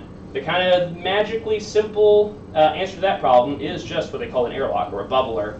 And it's going to let gas come up here, accumulate just enough pressure to displace the sanitizing liquid. Let that gas bubble up and escape. The number one, the perforated cap keeps fruit flies out, which is nice, but it lets gas come through. And it also, even though bacteria can penetrate there, once they hit the sanitizing layer, they're going to be wiped out. It's going to keep everything inside safe. So beyond that functional purpose, it's also a really good visual indicator that your beer is working.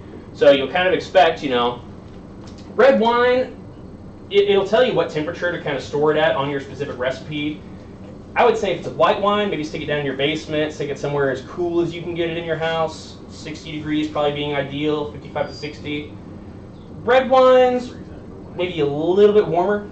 Maybe try to keep them closer to 60 to 70 if you have somewhere in your house that's kind of consistently in that range. Do you have any tips on temperature control there? I guess that's a no. So, you know, kind of, you don't have to be super particular about this. As you up your game, like after sanitation and after patience, which we'll talk about here now in our last step, temperature control is probably the number 3 most like impactful thing you can do to consistently produce really, really good wine. But if it's white wine, stick it in your basement. If it's a red wine, stick it in an upstairs closet, and it's going to do its job. That's a good thing about these kids. They're not real They're not real sensitive. particular, yeah. Okay, so that's winemaking day. Next thing we're going to talk about is just how you get it out of here and get it ready to move on to your bottles, which is essentially the last thing, and that's really only going to take about 10 minutes. Any questions about this stuff right here? Awesome, let's do it. Sorry. Always gotta keep the momentum going. So is there a It's a new day, he has to know how to is do there a it. reason you pour the rest of it back in there? Even though I sanitize that thing really well, like that just makes my soul feel uncomfortable. Just kind of pour it back in. That's the sacrifice to Ninkasi. That's another one for our homies right there. You gonna taste it? Actually, you know what? Sampling is an important part. It is. It is. You can use equipment all day, but the most sophisticated piece of equipment that you You have. taste it, see what it tastes like to start out with. What is that? Oh, yeah. I do want to try it. And I guess the technical term for that is And this must. is it What a sugar, for the, yeah. What is that? Plus a few little wood chips. Yeah. Is that That nice is that texture. porter? That stout over there? It's No, that's really good. It's the just like must from the wine. That you just made.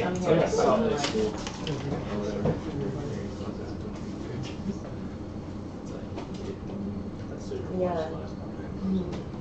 That is, it smells so good. Any other little additions or anything else that you'll have to mix in is really just going to be a function of opening that bucket and dumping in a packet. So you won't spend too much time talking about the particulars because that will vary a lot recipe to recipe. But kind of across the board, the next thing you're really going to have to do is figure out how to get it out of this fermenting bucket, off of all those lees to get all the clear wine off the top and leave that muddy, yeasty, pithy mess kind of behind in your bucket. How do you know when to do that? It'll kind of tell you about how long you'd want to wait on your specific sheet. My general rule of thumb is these things I think are a little fast. I say leave it in that bucket for 3 to 4 weeks.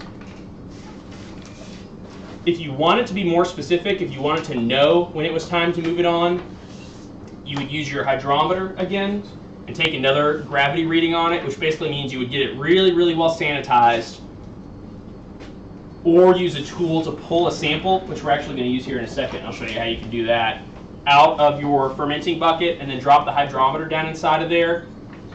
What you would expect to see, we'll test it on this and see how this is actually a beer. It looks like a wine, but it's exactly the same process at this point. What we should expect to see, how should I do this without making a huge mess? Just make a mess. So, as fermentation is going on, what time is it? How long am I at this point? We're about an hour and a half. All right, is everybody okay for 10, 20 more minutes? Because I feel myself going on a tangent. Right off the bat, within about 24 to 48 hours, you can start seeing a lot of bubbles coming out of that airlock.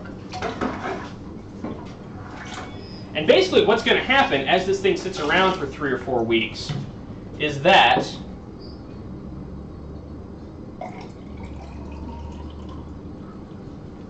see if that's enough. If not, we have more right here. The yeast inside of there are going to start fermenting, are going to start converting the sugar into, like we said, alcohol, which is actually very similar in density to water. It's actually a little bit less dense, I believe, than water, straight alcohol, and carbon dioxide, which is, as is evidenced by this bubbler burping away over the 2-3 weeks that it's doing its job, is actually mass leaving this volume. So kind of like we said, you can imagine that kind of on a smaller scale in here.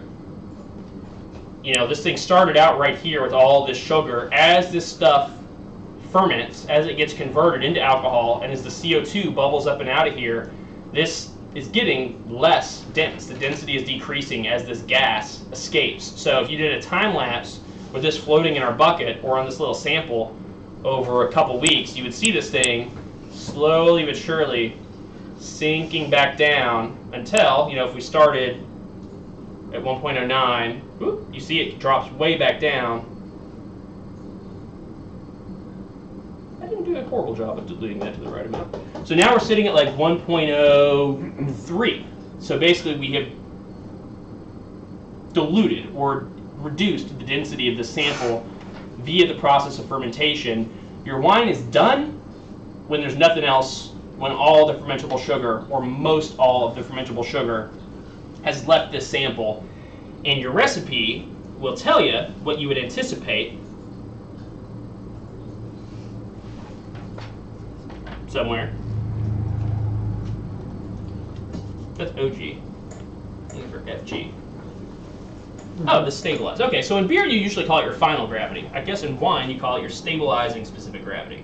Yeah, so 1.099. So if I took a reading on this and it was telling me 1.03, even if it looked like it was done, I'd know that it still had a little bit longer to work.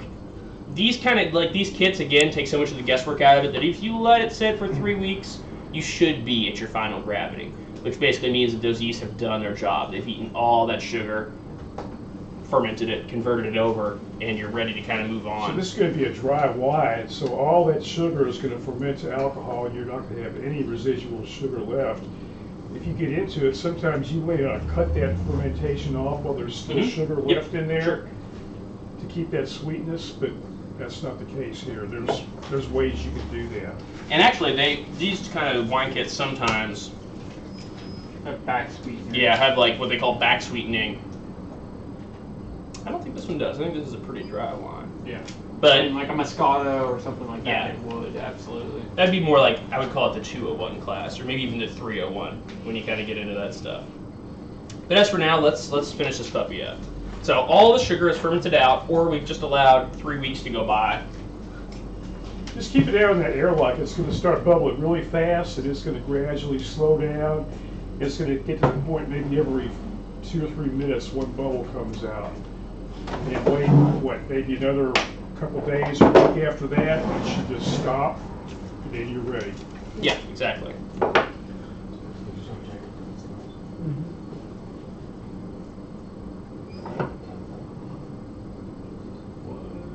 Whoa. Looks scary. I know. It does. Nobody move. Yeah. Earthquake. Even though the sanitizer has a lot of gunk in it, Sarsan is really good too, because the only thing that, again, will really break that down is biological material, and it does take some time. So having contaminated the stuff this long, I'll probably make fresh stuff before I use it again a few days on, but same day, it's still good, kind of no matter how much crap you dump into it. Even though it kind of looks like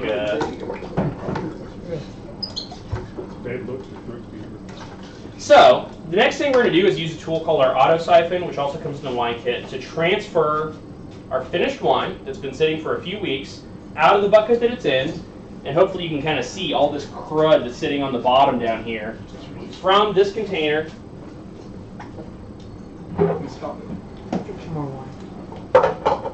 over into a secondary container, just to get it off of the dregs and then give it a little bit more of an opportunity for stuff to kind of settle out, for it to get a little bit more age on it, mature, and then be ready to go into our bottles, which is really, really easy. But before I do this, you know, if it actually is 3 weeks later, I'll just mix up some fresh sanitizer pump the sanitizer through my siphon. Get my hands down there too, just because I have been touching stuff. This is one of my favorite beers of all time. I'll try that. Have you had that before? It's just a real nice, like, something that you can turn on top of, like, you know, a lot of IPAs, like, real heavy alcohol, but that's when, you know, you can sip on them all day. Sorry, ball? Has a ton of hops. Oh, yeah, that's all clean stuff. Yeah. Yeah. Perfectly fine. Yeah, let me know. Okay, so when you're racking, we kind of touched on this a little bit earlier. It's a lot like stuff we make here. This is, again, after those three things, after sanitation, temperature control, and kind of just being patient, not opening it up every day and like looking at it. I'd say the next kind of most important thing or thing to be mindful of is after it's done, when you're getting ready to transfer it, remember how we were trying to mix in as much air as possible in that beginning stage? That was to kind of help the yeast build themselves up. That was to kind of help the yeast get ready to ferment all that sugar. There's no more yeast. There's no more sugar in here. The yeast they don't need to make more copies of themselves. They're not going to be interested in any more oxygen because there's no more food. They kind of want to hibernate and go to sleep and hope that their fortunes change. Is there a reason you tilted it like that? Yeah, it'll become more apparent once we get down to the bottom. But basically, and I'll actually, if I was like somebody who planned ahead in life, I would have done this like. Also, I just don't want to sit it like this. You can sit two of them under there, or you can put like a book back there to make it more stable. Usually, if I'm fermenting, this is going to be down in my basement or something like that. Like we said, the goal is to get all this clear liquid up and to leave all that sludge kind of behind. Anytime you move it, you're going to be jostling it. You're going to mix stuff up. Let it settle to the bottom Yeah. corner. So when if you know you're going to be bottling that day, maybe the night before or just maybe early that morning, go ahead and bring that thing from wherever it is. We're going to use a tool called a siphon, which is essentially just like a gravity pump. Like if your dad ever like forced you to go into a Walmart parking lot at like 3 a.m. and suck gas like out of a Cadillac. It operates on that same principle. We're going to use gravity and suction to basically move liquid from a high place to a low place very gently without the cops getting called. And kind of setting it on an angle like that is just going to give me a way to go down where I can avoid as much of that stuff as possible and suck out as much clear beer without having to kind of fool with it too much. That's the good thing about these kits. With that bentonite, even when you tilted that it's up, gonna be it's just fine. going to stay in place. Yeah. It's not going to all disperse into the line. But even still, I'll still kind of start close to the top just so I'm not tempting fate by sucking right off the bottom. I'll also always make sure that whenever I'm fooling with it, that stays down there. And then the final thing to think about is essentially to make sure that we're not just like straight dropping water falling into here, just because kind of like that churning that we saw earlier, that's kind of what we would see here. Any oxygen that we mix in at this point, you basically touched on this earlier, it's not going to help anything, it's just going to oxidize. Some people get beer or wine. They'll get argon or nitrogen and fill the carboy with that, so there's no oxygen whatsoever. And actually, let's see here. Let's get a little creative. If you do have a slight differential, we can just get something to prop this thing up on. And that's just going to get this tube right down to the bottom there. So for a minute or two, it's just going to swirl around gently. Then we're going to have an inch collected, and it's going to be filling from the bottom up, which is actually just going to displace all the oxygen out of here. And like we said, carbon dioxide is produced during fermentation. Even though a lot of it's bubbled out through the airlock, there's still some dissolved CO2 gas inside of here. So when we rack it, it's going to release some of that. So not only will this wine be displacing the oxygen out of here, with that little bit of agitation, that CO2 is going to bubble up and basically displace any, if anything, it's just going to form a protective little coating of CO2 right on top of the surface because it's heavier than the air around it. But all there is to siphoning is making sure everything's sanitized, making sure everything's hooked up right, a couple quick little pumps. This is an imperial stout, but it's actually aging on oak, so it's essentially just a black barley wine. And yeah, I should have planned ahead because now I'm going to be boring you guys for about 2 or 3 minutes while this kind of does its thing. But that's basically the end of the process. We're going to rack this down here, let it sit for, I would say, depending on the style you're doing, if it's like a light wine, like a Riesling or a Chardonnay, maybe another week or two before you go ahead and put it in your bottles. If it's a big red wine like this one's going to be, I might let it sit another month or 2 months, just to kind of age and develop before I put it into bottles. Because you can't hurt it letting it. Can't hurt it, yeah. You have to be careful while you rack and I think it's better to let it sit just because you're not risking kind of tempting fate by oxidizing or things going wrong, and it's going to mature and you can taste it easily. You can pull samples, see how it's doing. But yeah, so like basically we shouldn't be able to hear any of this happening. I'm going to actually, Ricky will be mad because this is when we get together. But what you don't want to hear is this. You guys hear that? That's the sound of oxidation happening. If you're not hearing it, if it's a silent process, that's what you want. Just smooth, stealthy. Yeah. Like a German engineered car. Like a German engineered car. The pure. Don't go back to that. All I'm saying. And we're back to that, Bill. Don't go there. That's hilarious. So basically now I'm just watching you guys do my job. But that's kind of it. We can move into how you put it into bottles, but essentially you're doing this exact same thing. And with these kits, you got some other stuff to put in there too. It's all pretty easy. You just kind of mix it in. I would say that's worth taking on an individual basis, just because it's always a little bit different. I have a question. With these kits, there's 2 more chemicals that will help clarify the wine. There's one, potassium sorbate, that's going to kill all remaining yeast. So what you don't want is to bottle your wine and have a little bit of residual sugar. It's still fermenting, and then your cork stop popping out. And it's funny because you do want to do that in beer. That's how you get beer to carbonate inside of the bottle. Right. But you don't want to do that with wine. So you add a thing, what is it, potassium metabisulfite? That's the last one. Oh, okay, Yep. yeah. So that basically inhibits any further fermentation when it's inside of the bottle. So like we were saying, because you can see during fermentation that airlock is burping out that CO2. If there's sugar left inside of the bottle when you bottle it, maybe it just got too cool and the yeast kind of fell asleep before they were fully done. Maybe it gets a little warmer at some point next summer while it's in the bottles and those yeast wake back up and they're like, hey, there's more food here. They start eating that. They produce pressure inside of your wine bottle.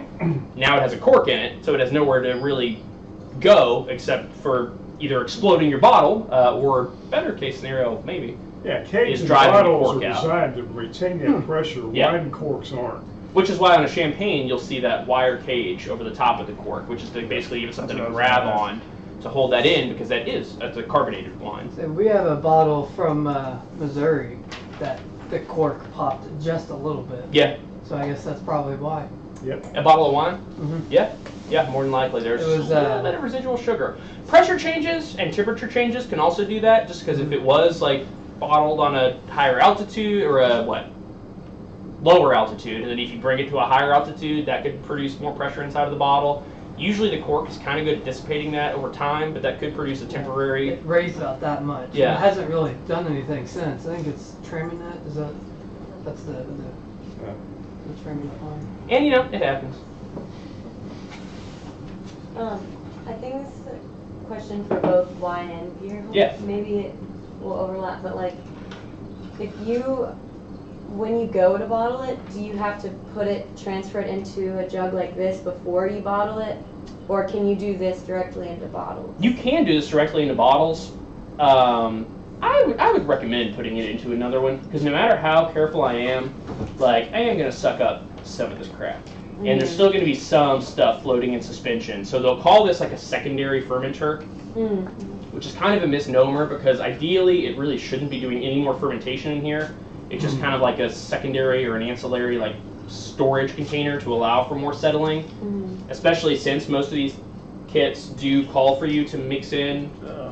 Got some air in there. Uh-oh. This, we almost named this stout 10W40. I won't tell Ricky. This particular kit, you are going to want to put it in another carboy. When you do put it into a bottle after that, would you use the same thing? What is this called again? Auto siphon? A bottling bucket Soften. is usually a good, it's good for beer or wine. Just putting it into a bottling bucket real quick, and then it just has a nozzle at the bottom. And then you can just put the bottle underneath. Yeah, we have bottle fillers, which is like, we've talked about this in the past, where it's just like a really good like $2 invention. It just makes filling up every bottle exactly even and minimizes the aeration and all that. So a bottle bucket, a piece of tubing, and a bottle filler is the best way to go into a bottle. Oh, okay, cool. Yeah. With this particular kit, you're actually going to do this twice. Really? Once into a secondary and then once more into like your final container, which could be your bottling bucket. Cool. Yeah, there's a lot of beer styles that are cloudy, but I've never seen a cloudy wine that was supposed to be cloudy. Yeah. So you take a lot of pains like a to get chocolate that milk wine. clear as you can. Oh. I've seen that before. Those are weird. So, which kind of cork do you prefer? Regular cork or They're like, the rubberized? I don't know. I kind of like traditional corks. Number one, because they're cheaper. I don't know. I don't have a super strong opinion. I'll just use kind of whatever I have handy. Like the synthetic ones. Do you have an opinion on that? You would know more about that than me. Synthetic versus natural corks. Do you have an opinion? For this kind of wine, synthetic corks are probably better. Because it'll allow a little bit Less oxygen, because I was going to say, isn't there a huge debate on whether or not how much the difference of ever so slightly permeable. oxygen, Yeah. And then, what are you using to cork them with? I'm assuming that. Yeah, a little hand corker. Yep. I can show you how to use that too here. I should have planned this out better. We probably shouldn't have just like made you sit here and watch me rack a thing, but planning ahead again. You probably going to want to degas this one too, right? I'm not going to do this because it's stout, but yeah, we would want that. Yeah.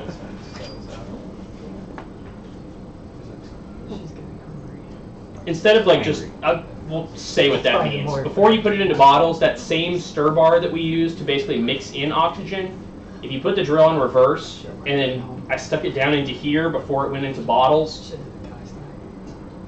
like we said, there's still a teeny bit of CO2 dissolved inside of this liquid here. This thing is really mad at me.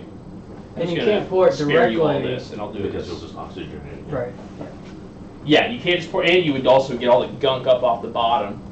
But if you wanted to, basically, before you put it in bottles, make sure that it's not going to build up pressure, because they could have just failed to degas that one that you were talking about. You would take your old trusty mixed stir bar, hook it back up, and then instead of using it like we did before, just to churn the hell out of this thing,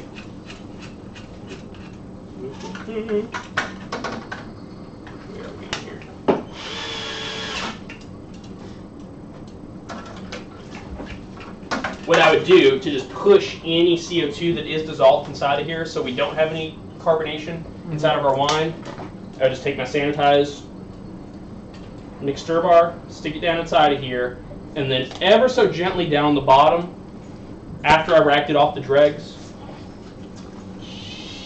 just get that going.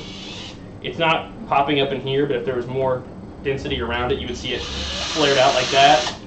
And that's just going to kind of get that thing going to just agitate or push any gas that's dissolved up inside of there out of the wine. And then there's no dissolved gases or CO2 left. And then you can go ahead and take it into your bottles, cork it, and you don't have any risks of it degassing inside the bottle, basically. But the wine itself is fine. Or has it been possibly still working in the bottle? So as long as you've reached your final gravity, as long as you took a hydrometer reading at the end and it told you that you were in the range that you would expect, and then if you treat it with these kind of yeast inhibiting chemicals, they also come with your kit, they tell you to just, hey, mix that in right now. All you have to do is just kind of like adding your yeast, just dump it in. And then degassing it just to get any gas that's already in there out, then yeah, there's really no other situations that could produce more gas inside of your bottle. Yeah. Any other kind of questions? I can show you guys the bottling, but I think I was very long-winded and we went a lot of ways. But I hope it felt productive.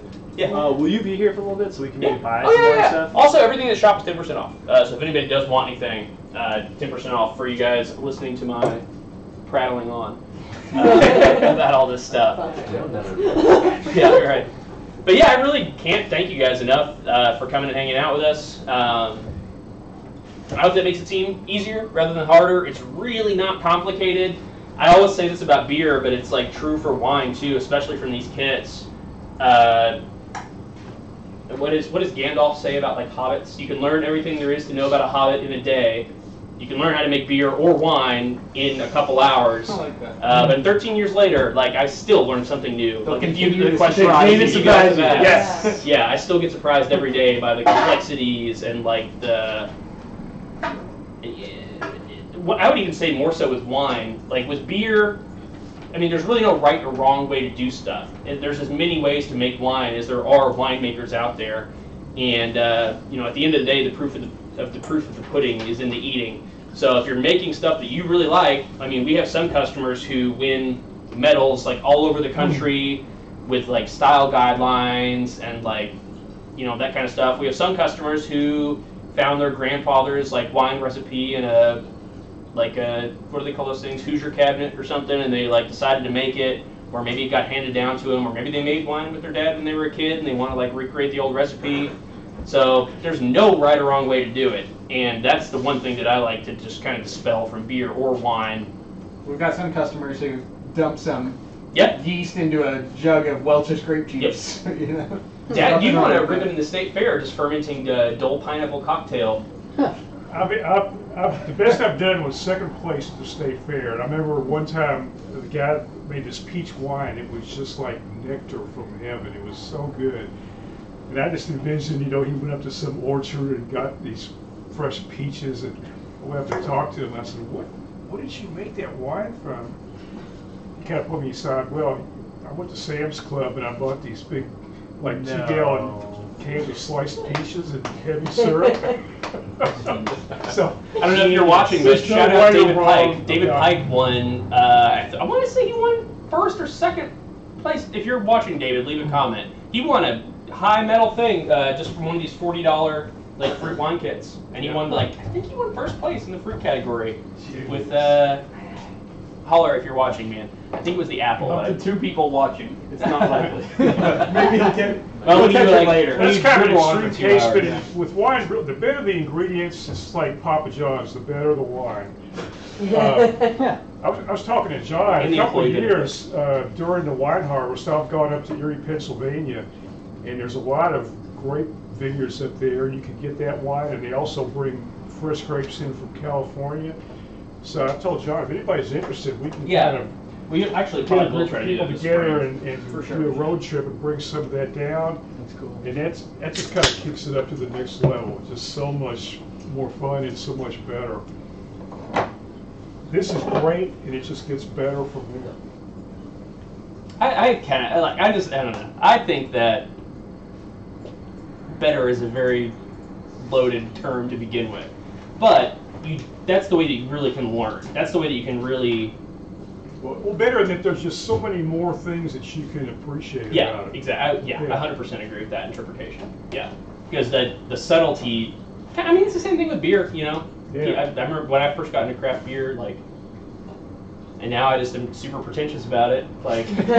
So but I do appreciate it more, and I know what I like more, and I know what I don't like more. Just talking and I about can it and explain hanging around why. with people that like it and sharing ideas, it's just a lot of fun. Yeah, to me, that's where the better comes Yeah. from. It is that you can have that kind of resonance and reciprocity. It Like, tastes better too. yeah.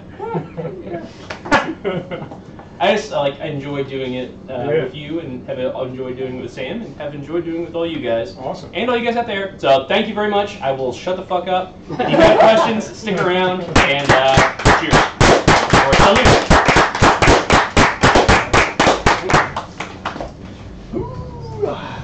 And I will finish racking this beer.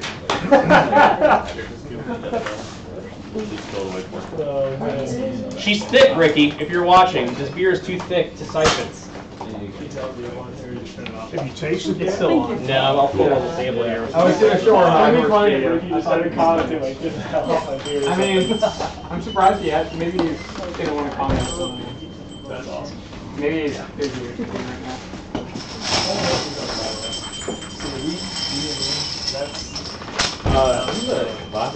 Yes. Ukrainian guy? Yes. 60% Euro, 40% He says German. that we are overthinking it, And he says Yeah, he just that's uses his what grandma's recipe. He's like, I just make a little bit of barley and then I throw a slice of this like brand of rye bread that you get at the store. Now he just throws a piece of bread on top of it. And he says he waits 4 days and then he takes it. That's where, yeah. And then he'll say, maybe I'll add sugar, maybe I'll add flavors. It's like, so he's just like, yeah, it's just kind of whatever you want it to be. Yeah, adding like 2 extra days. I had the day after I told you, I had a bottle of those and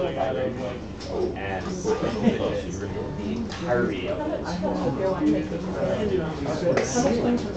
like ruined everything in terms of You'll hear it said you're not a homer until you've mocked your seat. That's one of the things that I'm over. I don't even know, but I'm still like actually.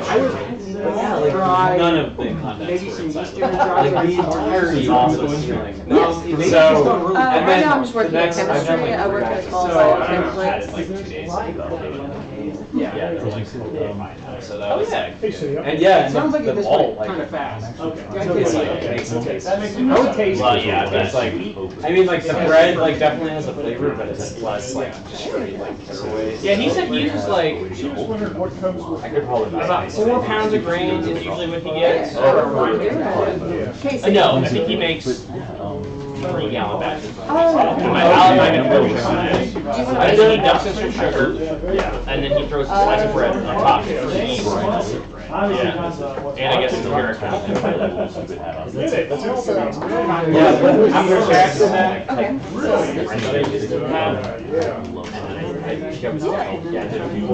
He just grew up here in Louisville and just national golf. He was actually working in Andrew. Yeah. it's like artificial, like red filter out, so it's like. Yeah, that was amazing. I still like ice cream. Of course, yeah. We're hanging out here. I just grabbed a beer. We're here. Yeah, the only thing I would say was the ones I got were like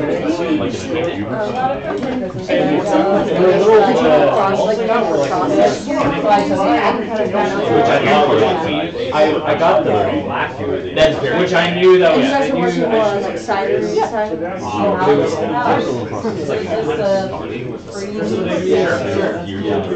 You just feel like I have something like pale chocolate is one that's like, or just take it to brown malt. Because that'll also add a ton of color, and it just tastes more like toasty than it does like that. There's a thing up there called honey malt. Okay, it's really good. Yeah, no problem, man. Thank you guys very, very, very much. Yeah, I was like, start with the best of intentions and like go, but something good No, came it's out great, of because I it. don't know like anything about this, so it's really informational. It's super easy, and like you kind of already have the handle on the fundamentals of it. Yeah, it's easy to tell. Start from a kit, or if you can get your hands on some like get some hands on like even juice, or even making mead is the exact same process. Just start with honey instead, or get your hands on apple juice cider. I thought you were talking about it with like honey mead. No, but I've been looking into it. Exactly the same Rabbit process. hole. Did I ever tell you about that when I did that? I stole 20 pounds of honey. Like the stills. And I hope it was in like the little individual package. No, it was like down because my buddy, we were like, oh man, I can't believe it. I'm like embarrassing to say that now, but we made it, and then it like, my buddy that was like a home brewer, he was like, don't worry, like, we had this whole setup, and it was just. I was hoping to make some of the wine Well, we would like serve it at parties like after people were done. Sure. That's what we used to do. That's like They were our house, like it was probably house, so we called it like Love it. Depends on- Love it. yeah, that was That's like, to me, that's the fun part of it. yeah, it was like Having your own story behind the stuff you're drinking. Yeah. And like, thank you. Yeah. I'll never forget. You guys leaving? Yeah, I went out. I did a training a friend. I was in town for a very short time. Okay, I'll probably stop by. Thank you guys so much for coming. Yeah. It was really cool. Thanks a lot. Yeah, those are always fun. We do I always have a good time. I always drink a little too much and then ramble. Yeah. We're coming in. My buddy and I are coming by. I think my dad mentioned you were curious what came in just like our wine equipment kit. Yeah, little. This is I basically put one together real quick for you so you can see what comes in there. Those are $95. It comes with that. Glass carboy, 6-gallon carboy. Secondary. This primary fermenter, like sugar. Auto siphon. There was one time. The one time I actually Wine bucket, airlock, auto siphon. The bottom gets 20%. 6-gallon carboy, bottle filler. Like we were talking about with that bucket. Your wine flipper. Beer carboy brush, easy cleaner, sanitizer, and I let the bread sit over. So then what about the secondary? hydrometer. Yeah, that's what this would be right here. We used the plastic one. We had that kind of glass one there. A lot of winemakers still use glass. Because you were saying how it works before you add sugar, it'll. I like plastic because that thing's always a little bit scary. Like you can just see it shattering everywhere into a million pieces. All your wine is ruined. You know, glass, you know, plastic. That, but Really, it's actually a 5-gallon. Yeah, cheers, man. Yeah, thank you. Yeah, thank you. Yeah, John. That's I think that's a 5-gallon carboy. Yeah. So that's technically that bucket back there. That one right there, to the brim, is. Oh, yeah. So you're saying instead of using the bucket, you're using this instead? Right. Okay. Yeah, they both do the exact same job. So a lot of times when you go to secondary, like these buckets, they do a good enough job at keeping the pressure that there's not an outside air Russian aerial stuff. because there's a positive pressure environment this for is the CO2 being released from your yeah. body. But once you want to age in the secondary, there's not as much off gassing. On like a chemical terms, but you know. So you want there to be minimized headspace on there. So you're going have it secondary. either on tap or in Just bottles. minimize If you're in here and say, hey, you guys got any alcohol flavors? So we don't sell it. Hey, Yeah, so something I've been seeing my dad do, that's like, I mean, he would throw a bunch of glass marbles. We usually have beers on tap. And if he was only rare roll down every wine in a 6-gallon fermenter, just put a bunch of glass marbles at the bottom that kind of just provide some. Yeah, it smells like bourbony Chocolate stout. Yeah, bourbon chocolate. It's a lot of. I've never done it on that So, scale, but I've how I know definitely that there was put gonna be a 10% nitrogen discount or and something? I know it was argon. It was argon. You are here though, man. Yeah, dude. You guys do a lot of commercial wine meetings as well? It was definitely from smaller scale. Culture peptides that were exactly stable. Like little touch like 150. Sort of know it. Products that wasn't entirely stable, like just regular oxygen and nitrogen CO2. I just work Stuff it for something else. Use them now or use them later? Not reaction parts. Gotcha. Like our treasure. Oh, thank you. Okay, just those, yeah. So that stuff. So I don't do the lending as much. I still like partner for all that. But So then to get started, you're looking at roughly 170-ish with that kit. About 95 for one of these, for this setup here, for all the hardware type side, and then kind of your software and one of those boxes around $70. I can see her wanting the iPhone. Those about the same. Those are $10 cheaper than the one we have already. Those are There's so many now. Oh, I know. 59 or 69, I can't remember. I always mix that up. It all works the same. Yeah, and those are the exact same process. Make, you know, nice fun stuff. You can play around with them. We're talking about making one, sticking it in a keg and carbonating I can it. see her wanting those more than Yeah. anything else. You can almost make like, you know, a little summer kind of spritzer if you just put it on, you know, put it in bottles and carbonate it, or put it in a keg. Even if you're trying to start like a concept, so many, even wineries, will develop a brand name just by importing the juice, you know, from places like the places where you're getting your, what do they call it with apples? Like getting your clones or just getting the seeds? Or It's. Happy to put a discount on it. We were gonna do Did you want to? Do you want to get a wine box as well? Specific, Just the hardware tonight, or just whatever you need? Yeah. Transplant. That's awesome. I'm gonna go take a. Like he's known this for years. Unfortunately, and I use him as a guinea pig. What am I That's doing? not a bad, that's not a I bad don't know what gig. I'm answering to. Paul, you wanted this. I'm a sure. I'm gonna be here a lot. We've already got. We really appreciate you going out and supporting us all the time. No. Are you kidding me? No, and I can make it, as long as I know. You don't need to run it through the miller. I've been saying it for. I'm actually like not even right because I've been saying it for so long. You were doing it all like during craft school. ciders. Okay, sorry. If you ever like people are using hard cider, you get like woodchuck or like shit that's on the shelves. Cider. Craft ciders and like I love. We did And actually, we'll have this one traditional, it's only 6 pounds. I have any other whiskey bottles. We did like a farmhouse pear cider. Keep it, Where you ferment it like a farmhouse ale, like with wild yeast and wild bacteria. If you're doing heirloom apples, like a lot of that yeast and bacteria is already on the skin. Yeah, so you kind of are just encouraging that stuff to take off instead of adding your own. That'll be perfect. That'll be really That's so fucking good. You get it dry. Yeah. That's a Hefeweizen. Subtle fermentation. Yeah, around those ranges, I think it'll have a little bit more of those. Yes, you no don't kitty need crab. cloudier. No kitty crab? I do a little kitty crab, just people want to bring their kids, but it's Yeah, an adult. Yeah. Basically, we want Oh, I'm sure we have from. My mom's not gonna like it as much, And but then out of she likes the sweeter Yes. stuff. You hear that a lot Things like what though, you said, maybe give it from a- people that think they want to do something. Hefeweizen and is like a then very it comes to specific. Is your camera on? Because I'd really like to flick him off. Like, there's a lot of people who be I like, don't know, a peach Hefeweizen. Yeah, Well, you do. Germans You are very do. specific. And then a lot of the times it Can't happens. do a German. Great Flood So started you're out right, with peach Hefeweizen, customers of the old place I It's used to not a work. Hefeweizen. Old That's Axe a used to have a American similar peach concept, but with beer in like a family restaurant out in Henry County. That's very But it's traditional. happening. My buddy Sean is opening up False Isles right now. My friends are opened up Mile Wide. Sorry, we're Did gonna you see, No, you're fine. Yeah, it's gonna do that Shiraz. Yeah. It'll be a really nice. We're just getting No, because there's not very inundated many with. cideries.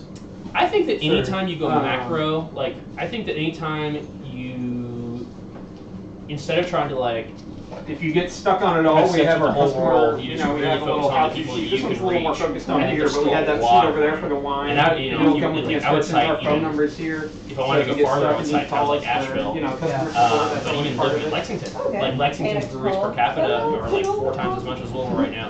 Really? And they They say produce. Country Boy Brewery just what they started. They just like, opened up a 3 years brewery in ago. Georgetown. They just they just 6 times, sextupled their capacity Yeah, at the their new last, production facility. what, they've only been open for what, 4 years? 5 years? They opened like 6 months after I left UK. So we're they've doing been a- for yeah, we first. I got to meet those guys when they first opened, and I was down there. Hey, how you doing? Yeah, they're great. When we Yeah, first yeah. tasted Oh, they're them awesome. in West Virginia on our ski trip. Nice. Really? And now they're Yeah. just starting to come We had into the, Louisville. you had that, it's Isn't that crazy? Yeah. Yeah. Yeah. You go all the way to West Virginia. They used the AB InBev distributor, so that a lot of people give them a little bit of shit about that, but I think it was a good move for them. Oh, no, so it they, helps them out because it yeah, opens up huge they got markets. huge distribution channels, but it Well, wasn't and that exactly ski resort Kentucky. that we went to, it was 2 hours out in the middle of nowhere. Yeah, So they got a lot of people there, I'm sure. yeah. Yeah, they still have a lot of beer, and it's all really fucking good. And their tap room And they got a experience. unique name, Shotgun What was I Wedding. saying? Yeah. There's, Cooper Bay. that's when I was just up in South Bend, Indiana. There's 3 buddies from college, and they just opened up It's not too a common in the US. It's distillery. Oh, nice. That's awesome. That And makes so everything part of the go thing is if you 155 pay like $150 or whatever, you're good for every year, and you get 2 bottles per year. So That's you cool. have That's to get really it. fun. Yeah. But you have to go get it. So One, you I forgot to go put the get it. original It just discount adds we have up for until everything you on go there get today, it. so it makes it And so of 121 course, 6 when- bottles. Actually, Oh, I'll yeah, just so give you of course, that so back. whatever year, Next time. you know, and you pay more for more bottles. Yeah. And then also they had Return Zomfest customers and was the other that's place I what went we're all to. about. Three Floyds. Yeah. They only have You that get to make wine, or you want to try to Even at the tap room when they make it, it's just like. Oh no, it's gone. And when I went out there, I had to buy 1 bottle per store. Yeah, that's what we're thinking. So And now that's you what's got made. almost a year to get ready for it. See, people talk about all We're the trying to do, we're wine, putting but together for a me, like, 1 these gallon days, beer making just- kit that we're gonna do with our dad for Well, Father's I'm Day. really more big- tapped into it Put on than our everything. repeat thing there. I'm big right now into the wine that's aged in the bourbon barrels. Yes. Because I love that peppery taste at the end, and it's just, Yeah. which I'm big It's a, on. it's a nice gift idea. It's something Every handmade. winery that we go to, or first thing I ask is what's It feels a little bit better than like, Oh, hey, yeah, I man. went to Kroger and Yeah. I got you this I love wine. went to open Walmart wines. together. I love dry Yeah, I mean, beer. I love it's dry a little wine. Just different anything than- that you're like. She's Hey, really I on the made sweet this in my side, and cup. I'm Oh, that's my girlfriend. She'll drink Moscato and she'll pour grenadine. into it. You are disgusting. But yeah, absolutely. If you get stuck in any way on the process, just give our store number a call, and we're happy to help out. Hell yeah. You know, shoot us an Everything email. like that doesn't acquire taste. And at the end of the day, everybody can fuck off because you like what you like. And it's like, that's what it's all about. It's a libation, it's not like an intellectual exercise. I'm parked up that way. I might just drive Actually, around. that's where we're parked at. You want to pull up that front too? I'll bring it up to you. Yeah, I'll just pull it around front. Yes. You get your hooked up. So, I'm carving up all day. Send me a message, let me know what's going on. Add you tonight. I love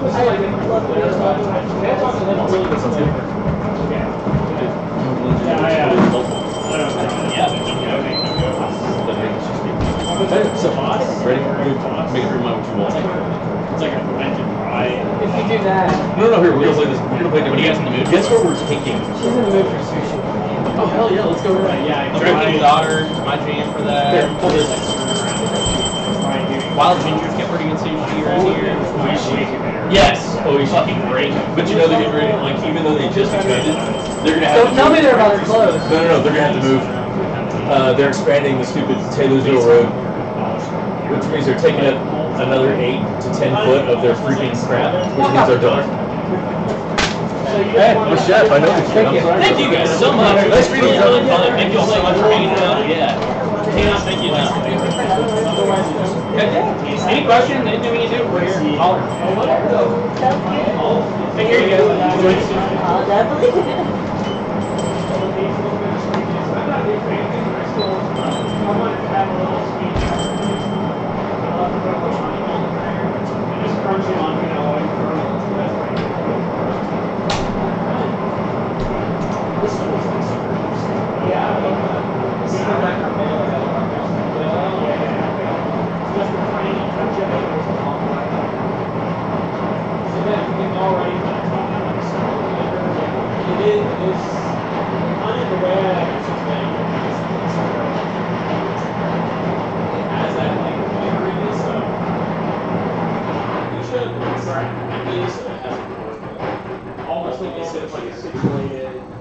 lactobacillus type place. Yeah, exactly. So yeah, you really, and then so I don't know. The way I was like trying to think that was maybe I guess like And also this gives a nice, really nice amber color, really nice golden, nice special rice, gives you a really nice color. traditionally Gavaz is like black, but what I've been doing with this is like Yeah. A little bit of chocolate wheat. If you're looking for that darkening agent, a little bit of chocolate wheat instead of the chocolate malt could be good. Those are the kernels are a little bit harder.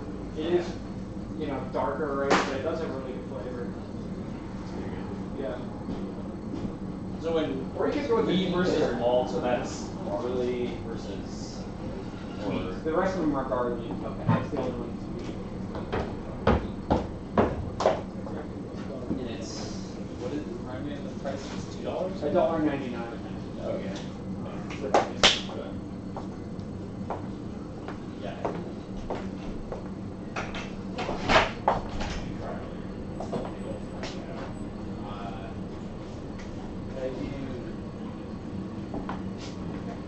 Dude, John, you cease to amaze me.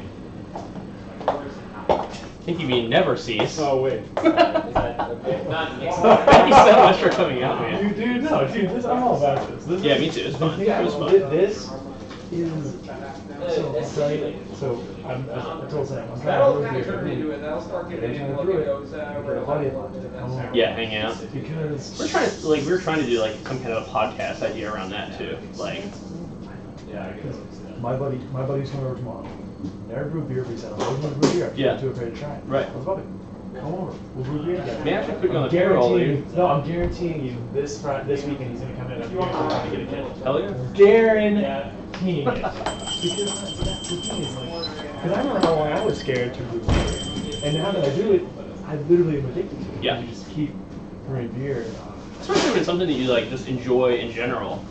It just adds on to like the level of enjoyment when you drink any beer. You're like, ooh, yeah, ooh, it's continual. And the brewing process itself, once Yeah. you get good at it, all you do is drink beer and just throw shit in Yeah. and stop and just relax. Yeah. Dude, yeah, by the way, The invite's still open tomorrow if you're there. Okay. What time? 7 to pretty much 4. Totally open, totally open. Get off work, there's gonna be a party. And by party, I mean 3 guys sitting in my house drinking beer, brew. That sounds like a party to me. Which is a good time. Yeah. I mean, Yeah. but I'm also guaranteeing you they're gonna have a new customer this week. Love it. Yeah. Guaranteeing it. But like of any like marketing strategy or like blah blah blah, the best thing is just Word of help mouth. people make good beer and then word of mouth and then help everybody make the best thing and then be proud of it and then they're going to evangelize. And I know you're gonna have. I know I can hear your answer to this, but I want the like defined Sure. real answer for this. Sure. If you were never brewed beer in your life, and you were gonna come here and you had $1 million to spend, would you encourage someone to do all grain, or would you encourage someone to do extract? I still think kind of like starting with a wine kit because like no matter what you're doing, just like if you can make things afterthoughts, then focusing on other stuff just becomes easier. Okay. So I don't know. I think I would just suggest starting at extract. It's a lower capital investment. Everything is reusable. Like you're not spending money you're not going to be able to use later as you grow your system. And that way you don't have to worry about mash temperature. You don't have to worry about cooling, blah blah blah. Like all you have to focus on is following the directions, fermentation control, sanitation. You know, I don't know. It's just like it's less things to think about. It's less variables to worry about the first time that you do it, which is pretty intimidating, you know? Yeah. I think just having like step by step, it's more likely that you're going to get a good beer out of it, which will get you, because you know you do all that shit and then your beer is like, you know, you wouldn't want to do another one. So just help like extract almost guarantees all grains you grow. That's what I did. That's what I did. That's what I think. That's what I did. I didn't start doing extract until I like heard. I totally forgot the streak is still running. Do you want to give a sign off? Yeah, sure. Thank you guys so much for watching. If you see this video in the future, 10 million years from now, mention that you watched it when you come in, and we will also apply the 10% off discount to your purchase. So holler at us, be like, hey, saw your all's dumb video, and let's make some wine. 10% off. Thank you guys. Thank you guys. Thanks, Dad. Thanks, Paul. Thank you, Sam. See ya. That was fun. See you guys.